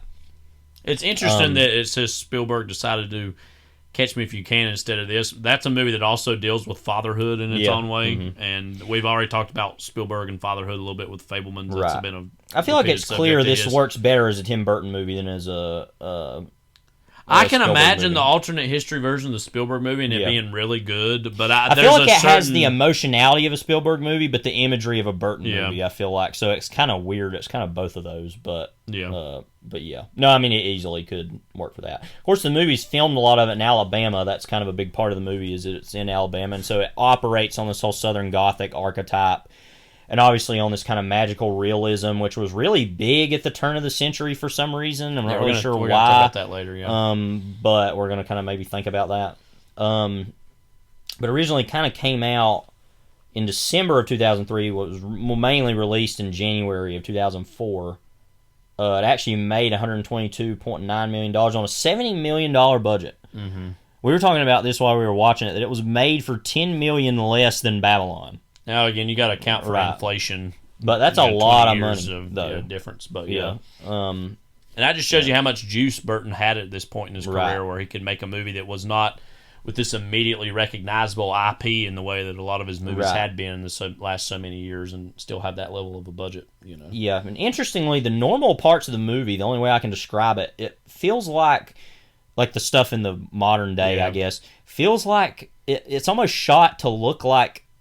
This is weird, but Christopher Nolan's Insomnia, it looks very green. A lot of things, it's very kind of Castaway, kind of look like that too, as far as the regular locations in Castaway that aren't out in the middle of the ocean. So I guess that's a very that's also just how the early 2000s looked, but everything just looked very white and green and very basic looking. It is weird. And then there's also the other version of that. Everything looked taupe and purple, which is really ugly. I prefer this look.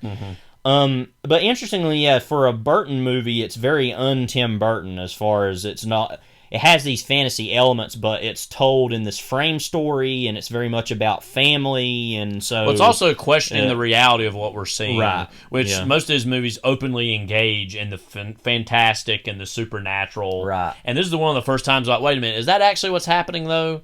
And so, I think this will go to our first point about this, is the maturation of Tim Burton, who we've already been talked about at various points on here. This is almost a really sad movie in a lot of ways. It's sad because of what the plot of the movie's about and the story, but it's also very sad to me on a very deep level because this represents what could have been a huge step forward for Burton. Now, is this better than some of his earlier movies that would be, quote, more juvenile or, quote, not as adult? I would say no. I think this is a really, really well-made movie. I like it a lot. Yeah. But when we're talking about the imagination and the inventiveness of Beetlejuice, or what a great first opening movie Pee-wee's Big Adventure are, or what a kind of a groundbreaking take on the superhero movies that Batman and Batman Returns were. This or even the isn't comic bookiness of something like Mars Attacks. Yeah, I mean, this isn't on the technical level of those movies, but in terms of the emotional level, this represents something fundamentally new and fresh for Burton at this moment. Kind of similar to Edward Scissorhands in certain ways. I mean, that's very much a fairy tale-esque story of love in this way, but this is not about a romance. It's about fatherhood. And, of course, that movie deals with that, too, of the Edward and the Vincent Price character of this kind of strange father-son relationship of, the creator and the creation. That's a lot more of a Frankenstein kind of concept, though. This is about literally the idea of, I've been told these stories by my father my whole life, and I don't believe any of them. I don't even know who he is at all. And that's kind of that idea of when you grow up and you think when you're a kid, you think everything your parents do is right. And this is true of everybody. It's not just, but then you grow up and you see them as people. And that's just a very normal, coming of age thought. But this obviously takes it in this very fantastical, elevated sense of, is anything they say true? And so I think this could have been a really great transitionary movie for him, to still have that one foot in the fantastical and the supernatural, and to have another foot in the cold realities of life and how those two things can interact. And he didn't take it to heart. He didn't kind of keep going in this direction, which I find very sad as a fan of Tim Burton. But I'm nonetheless glad that this movie exists. And it's kind of like what you were saying earlier. It fits into a lot of Tim Burton-esque elements as far as the weird, magical kind of creatures or individuals in it. But what for you, just in general, about this stands out as a movie in his filmography?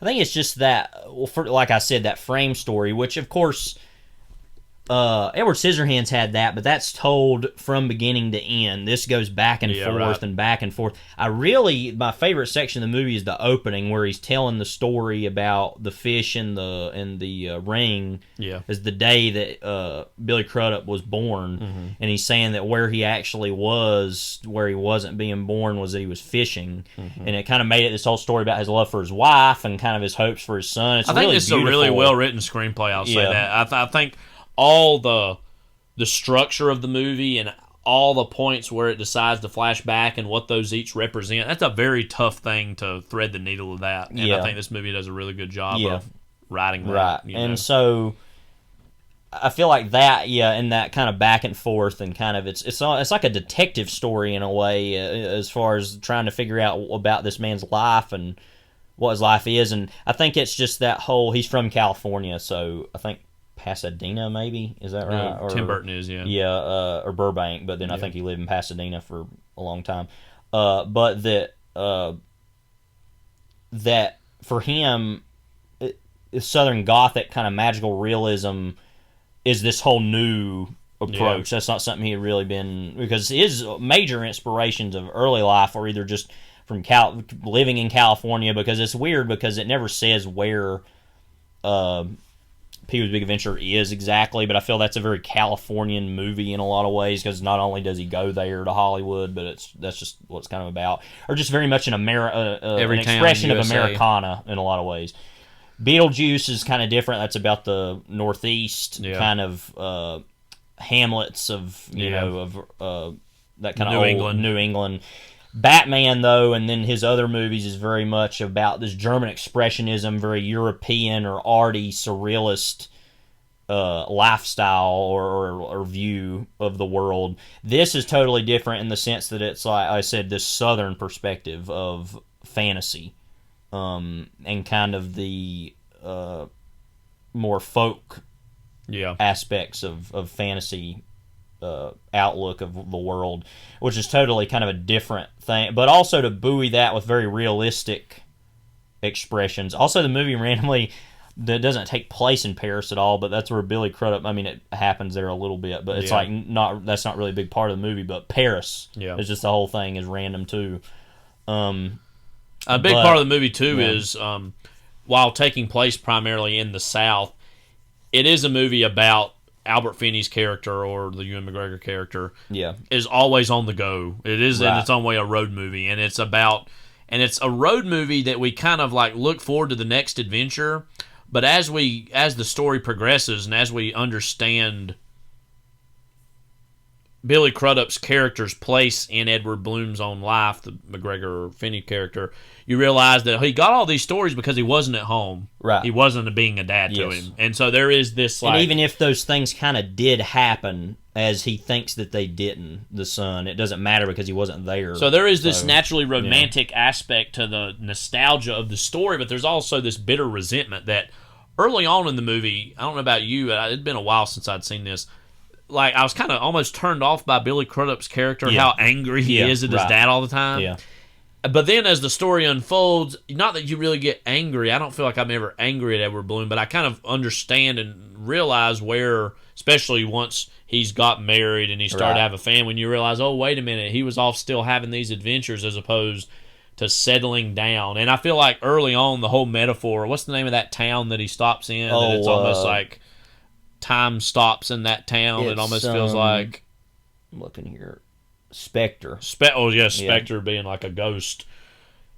That serves as a right metaphor for not only the movie, but Tim Burton's own career at some certain points, of just this kind of the the beauty in which it operates, but it being almost too good to be true, and this idea that I have to leave, I can't stay here. And also even looking at the Steve Buscemi character, who is like, oh, the great poet of...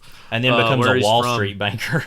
And a bank robber. And a bank robber, right. But that how he comes and sees him, and he sees that he's wasting away and not doing anything, and so there's this impulse, well, I want to get out, I want to experience the world, and eventually he even inspires him to do the same. It's been taking me 12 years to write this poem, and it's like 3 lines, and it sucks. Like, well, that's why I never show a work in progress, or whatever. Yeah, it's I should never show a work in progress.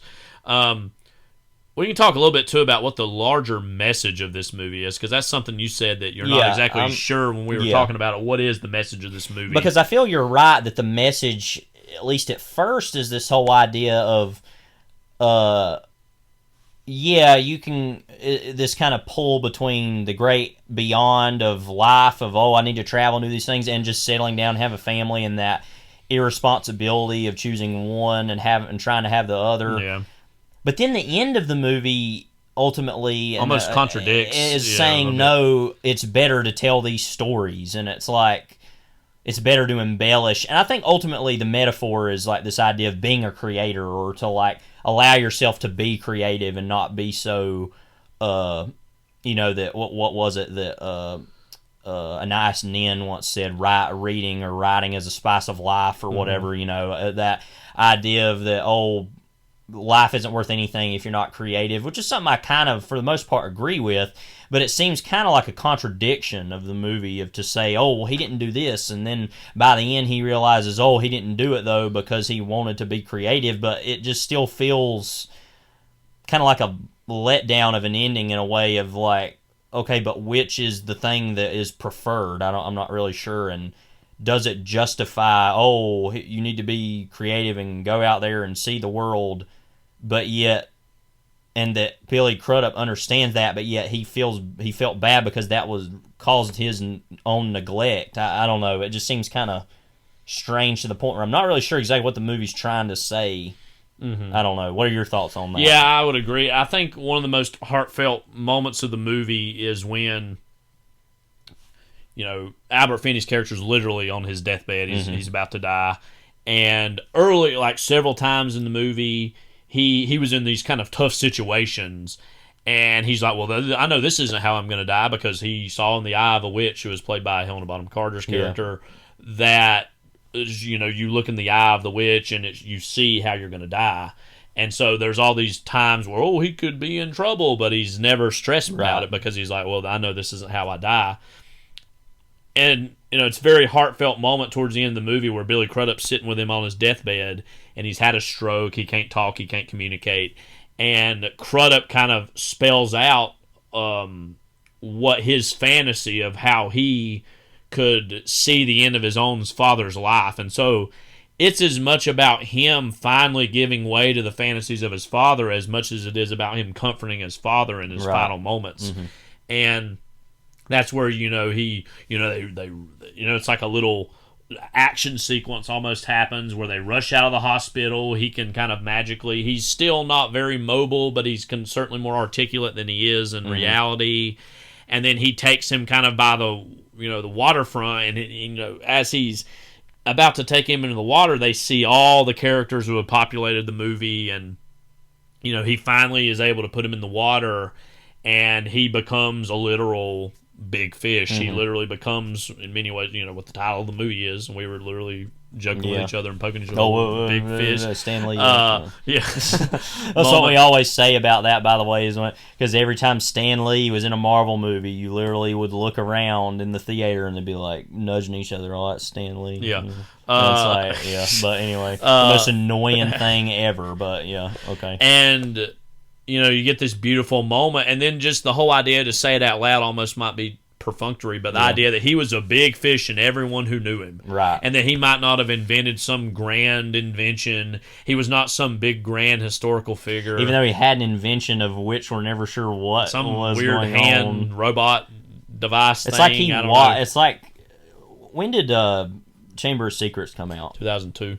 So So yeah, he literally saw Chamber of Secrets, saw the scene with the hand diagonally, Yeah. and like was like, oh, let's do that, but like mechanical. Yeah. It's like, okay, but it never does anything. And so yeah, I don't know. And But so anyway. just the idea that the idea of, I think it's beautiful that the movie starts off, as you said, with that metaphor of the big fish or the story of the big fish, and then that's something that it in a roundabout way concludes with, of him becoming that big fish, this thing that almost became more of a rumor and an anecdote to others than he was a real life human being after a certain point.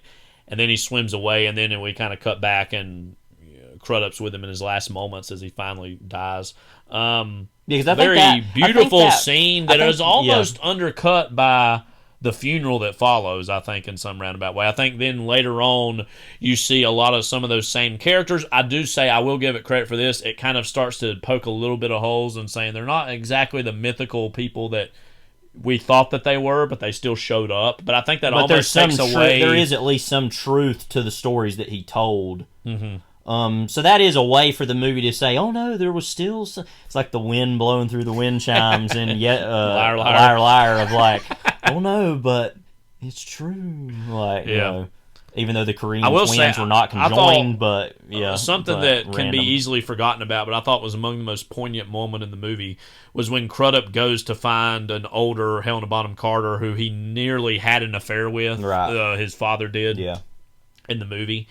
And, if you're like us, you were thinking... And if we hadn't seen this in a while, so we're kind of rewatching the movie right about way for the first time, and we're looking at it and thinking, well, Helena Bonham Carter played the witch, and then she plays this woman who's really more of a fully functioning character in the narrative, and she says the line something to the effect of, "Your father only saw two women, your mother, his wife, and then every other woman was the same woman." Mm-hmm. I thought that was a very poignant moment and kind of like a really great piece of writing and casting to have that, that kind of a moment where fantasy meets a very mature idea and subject matter, which again is why this should have represented something more fundamental change for Burton more so than it did. But I'm grateful that this movie exists to kind of be a representation of that nonetheless. But, again, as far as the message, I kind of love that it is a little bit of that. For me, the message is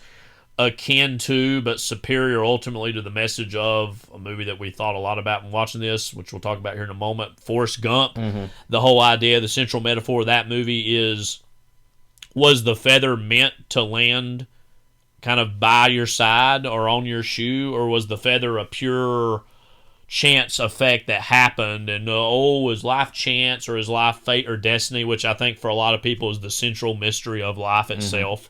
And I like that this doesn't even put that fine of a point on it, but it's essentially that same idea of,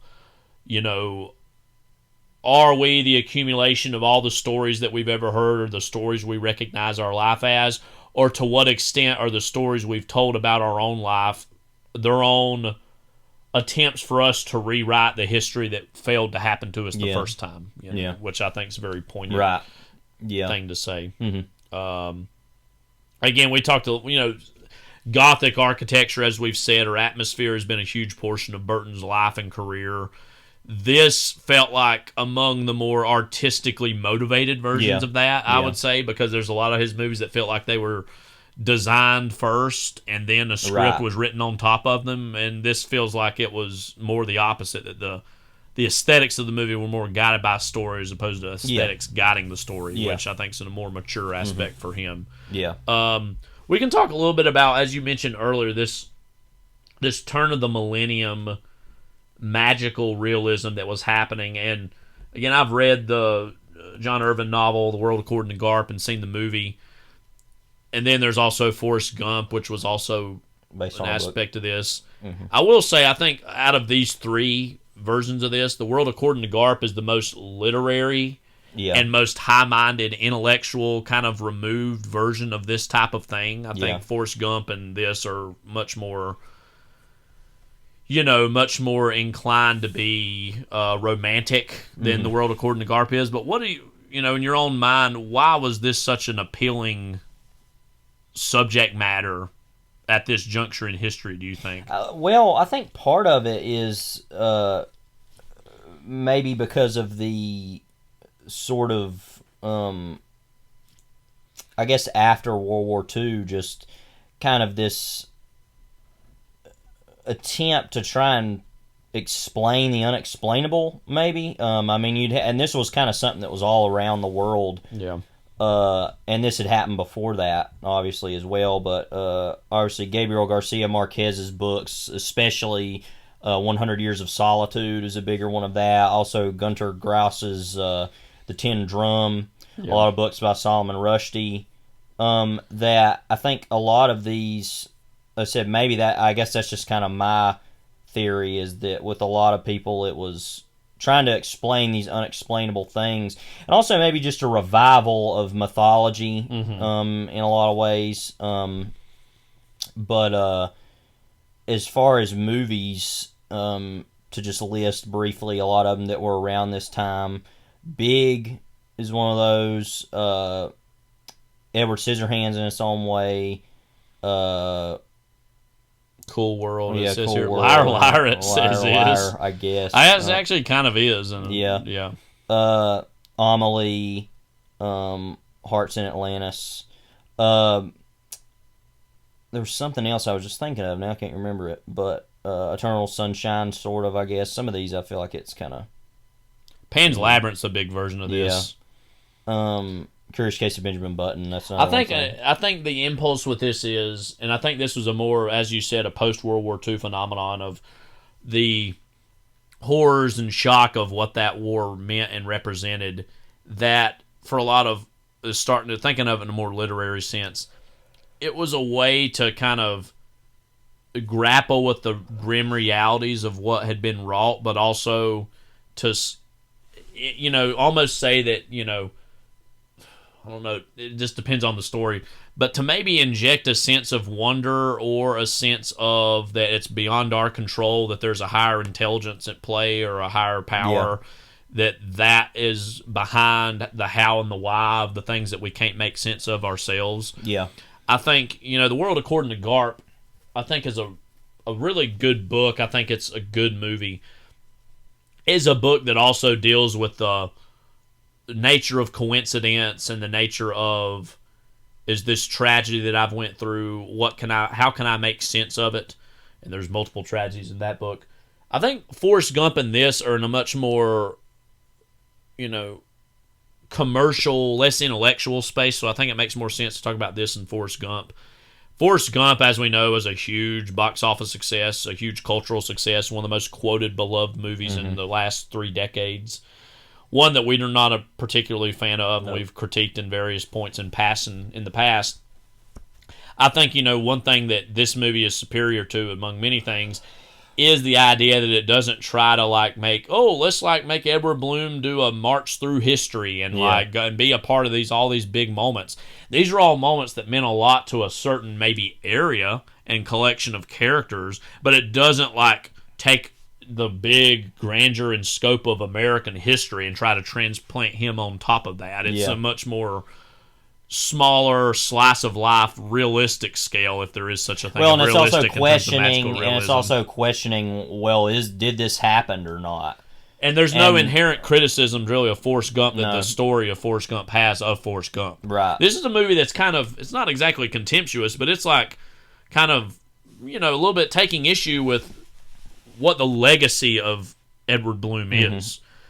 He's clearly a good man who did a lot of good in a lot of people's lives, but then what about him as a father? And so it takes this kind of macro man and it looks at him in a micro relationship, which I think is a very wise and savvy way to set up this whole story. You know? Or any other things that come to mind when you think about this versus Forrest Gump in terms of explicit comparisons? Well, also, I guess it's just, that's something that isn't at all. I mean, obviously, fatherhood is kind of a thing that punctuates the ending of Forrest Gump in a lot of ways, but I feel that showing of this neglect, it kind of tries to do that with Jenny and Forrest Gump, like she was his responsibility forever, which is kind of a sexist aspect of that movie too is that only he could have saved her and he didn't, and it's like, I don't know. She went the way of the world, and she got AIDS, and she had to face the consequences. Right. It's weird because it's like both saying that she was responsible and that he was responsible, and it's like bad either way you look at it, and it's just kind of like, okay. This is a lot more of, like I said, the criticism of the character is very oblique and kind of questioning, but ultimately in the end says, well, and that is a problem of the movie too in its own way, but I don't know. Forrest Gump just is not very clever at all. I think either, and this is very clever and specific. And but I think that's the thing. That's the word specific. Forrest Gump is trying to be a movie for all things for all people, which is a very tough thing to do. I mean, in terms of if you're talking about like Americana and something like we talked about last week, It's a Wonderful Life, can kind of in a roundabout way play within that sandbox and be successful. Forrest Gump is, I think, too tied and tethered to a certain time period and a certain interpretation of a time period to be all that wise or subtle. And something like this plays in a smaller sandbox. It's more specific, and again, is more about a kind of a will they or won't they relationship, but instead of a romantic one, it's a father and son relationship. And I think, again, that desire, that searching. There is no really big central MacGuffin emotionally to Forrest Gump. It's all about whether or not he's going to find Jenny, and that's a very one-note idea. Yeah. The idea behind this is Billy Crudup's character going to understand his father? That's obviously a much more, you used the word oblique earlier, oblique objective narratively. And I think that open-endedness and yet with that specificity is what gives this a little bit of a superior tint. Now, it was not as successful. It's not as well remembered.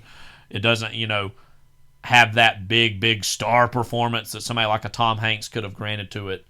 But I think for us, we would agree that this is a more meaningful movie in all those ways than that is. Yeah. Any other final thoughts on Big Fish before we wrap it up this week? No, it's good. It's good. Check it out. Last really good movie that Tim Burton made. Mm-hmm. I know, too, another behind-the-scenes aspect of this was the first movie he really made after the passing of both his father and his mother. Mm-hmm. And so there's this other aspect for him that I'm sure was both painful and meaningful at the same time to make. But one that, again, we would rank as among his upper echelon of his career. So that's Big Fish and Duck Soup.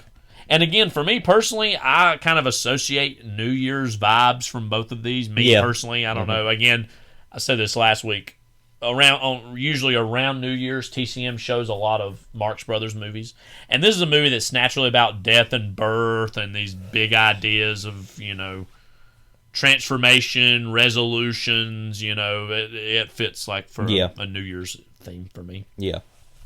But Jeff Probst, what have we got next week? Stay tuned for scenes from our next episode.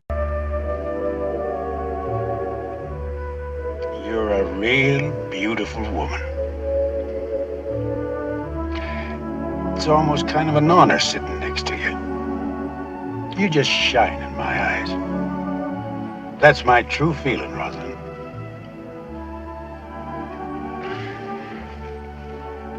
What makes you so sad? I think you're the saddest girl I ever met. The first man never said that. I'm usually told how happy I am. That's because you make a man feel happy.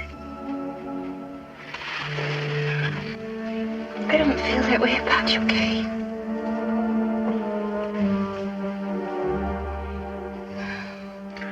Well, don't get discouraged, girl. You might. Look, why don't you try it out here for a while? See what happens. Sometimes when a person don't know what to do, the best thing is to just stand still. I'll guarantee you'll have something out here you wouldn't find on every corner. I may not amount to much in some ways, but I am a good friend. Thanks. Let me take you back and get your things. Try it for a while, see what happens. Did Did you ever hear the story about the city man out in the country? And he sees this fella sitting on his porch. So he says, Mister, could you tell me how I can get back to town? The fella says, no. Well, could you tell me how to get to the post office? The fella says, nope. Well, do you know how to get to the railroad station? Nope. Boy, he says, you sure don't know much, do you? The fella says, nope. But I ain't lost. All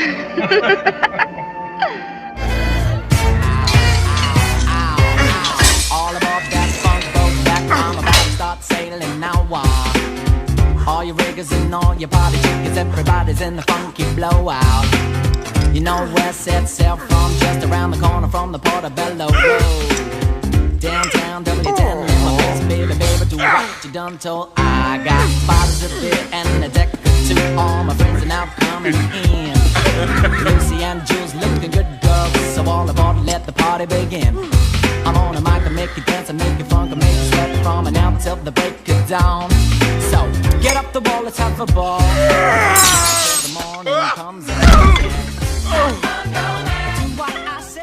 Quite the pairing there. Wow. We're still mystified over how exactly we came up with this pairing. Yeah. Those clips are from The Misfits from 1961 and Dunstan Checks. I can't even say that with a straight face back to back. From 1996. Now, The Misfits is a movie neither of us have seen. It's one of those movies I don't know exactly the plot. Yeah. Of what it is exactly about. Yeah. But it has such this mythic place in Hollywood history. It was among the latter films of course, Marilyn Monroe's career before her death the next year. Also among the last Clark Gable movies. And really one of the last Montgomery Clift movies, I think, too. I think so. And a young Eli Wallach's in it, so he had more movies to make. Right. Directed, of course, by John Huston, who's, of course, one of the biggest filmmakers of classic Hollywood era. To you, what is the reputation or legacy of The Misfits, not having seen it and going into seeing it for the first time? I've always seen it as a reputation of purely that it's the last movie a lot of these people made, so I'm not actually sure about what it is going in. It seems very much sort of like a Steinbeck-esque movie about the West and kind of blue-collar people and kind of the relationships between them. That's kind of what the vibe I've gotten from it. So I'm looking forward to that. It's a movie we wanted to watch for a long time. Just to read the IMDb description, just so we'll know this. A divorcee falls for an over-the-hill cowboy who is struggling to maintain his romantically independent lifestyle. Yeah. So a lot about loners and I think nomads, and I think more than any other star, I think it has a lot to do with the latter years of Marilyn Monroe, and we talked about that back with Blonde, which is another movie that I think we forgot to mention when we were talking about recent movies about movies. Yeah. Blonde certainly fits into that as the least romantic, least nostalgic of any movie made about movies I can think of. And so I think The Misfits, it represents a kind of a turning of the page for Hollywood in a lot of ways in terms of when it was made. That was right on the cusp of the kind of the early 60s when movies were in there kind of looking around, shrugging. We don't know what's next phase as far as for American movies especially. And so to see all those stars at the juncture of the careers that they were in is going to be a fascinating thing. We watched a clip too, not the one that you heard, but another one, before we selected the one that we did. And the way Montgomery Clift looks in the movie, he looks like 20, 30 years older than he did like back when, say, the Montgomery Clift of like Red River, which was really Red only River, From Here to Eternity, like 13 years before or so.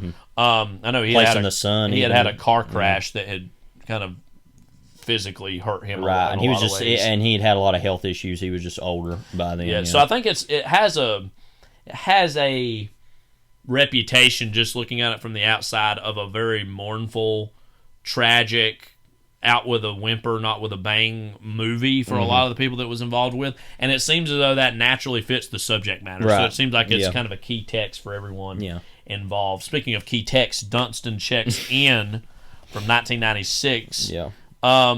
You've not seen this. I grew up watching this a decent amount. I remember it was a few years ago, I caught this on HBO a good 20, 30 minutes, and I remember shaking my head thinking, wow, I totally forgot about this. What do you expect, Levi, going into Dunstan Checks In? Nothing. I expect it will be trash. I mean, don't worry. I'll be eating it up. This is the second movie we've done on this podcast that's like an animal movie after C-Spot Run. Oh, you know right. what I mean? It's like animal kids comedy. Yeah. That's a whole genre, right? It has Faye Dunaway. Yeah, and, Jason Alexander. Paul Rubens. And Jason Alexander in it too? Yeah, he and Glenn Shaddix. Yeah. A lot of people love. Why won't you love the movie? It looks like trash. That's why. I've never seen it. You have. Now, I have a question for you, though. So, is Dunstan Checks In, is Dunstan a character in anything else? So, I was about to mention this because as a kid, even in the rudimentary understanding I had of how Hollywood or movies work, I kind of assumed that was the case. No. Dunstan is totally created for this movie. Okay. Yeah. So, I mean, it's very much in the any which way you can, any which way but loose whole thing, like that whole old monkey movie. So also Rupert Everett is in it, and he's I remember him a lot. I think he plays what is it, the Claw, and or what's his name? Maybe no idea. Is he in Inspector Gadget? What's the? Oh man, maybe I'm thinking of somebody else. Yeah, no, he's Sanford Skullak / the Dr. Claw in the Inspector Gadget movie with the Matthew first Broderick. One. Yeah, I always saw the second one way more with. And he's actually chocolate milk. We should do that movie someday. He's really funny in My Best Friend's Wedding. He kind of plays Julie Roberts' gay friend in that movie. He's really funny. We'll see how funny he is, and he'll probably be one of the better things about it already. I have no clue how we picked these two movies. I think it's just the randomness I think we were like, we've been wanting to watch The Misfits for a long time. So honestly, at this point in the podcast, we're kind of just using that as an excuse to say we haven't seen this movie. Yes. Let's do that. Yeah. Dunstan Checks In. Is it was it? Well, we were thinking like it's like a palate cleanser because we know that The Misfits is going to be a heavy movie both for the context and the content. And then Dunstan Checks In is not going to be. I have no idea. Other than the idea that the monkey is surely dead by this point. Well, that's something I'd be happy about. Yeah.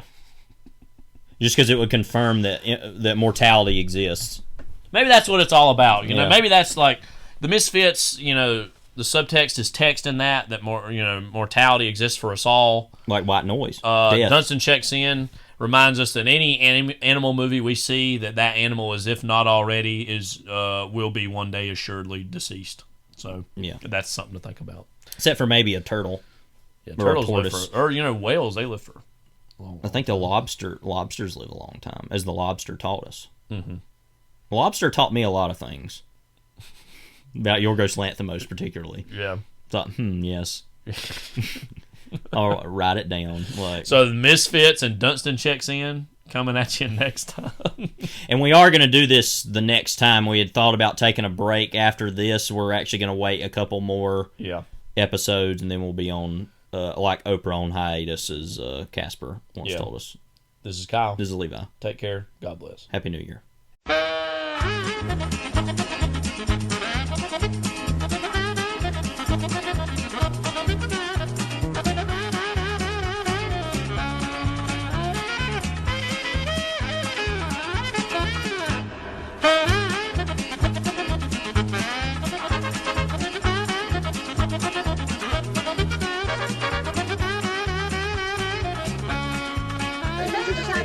Thank you very much. So nice. Goodbye.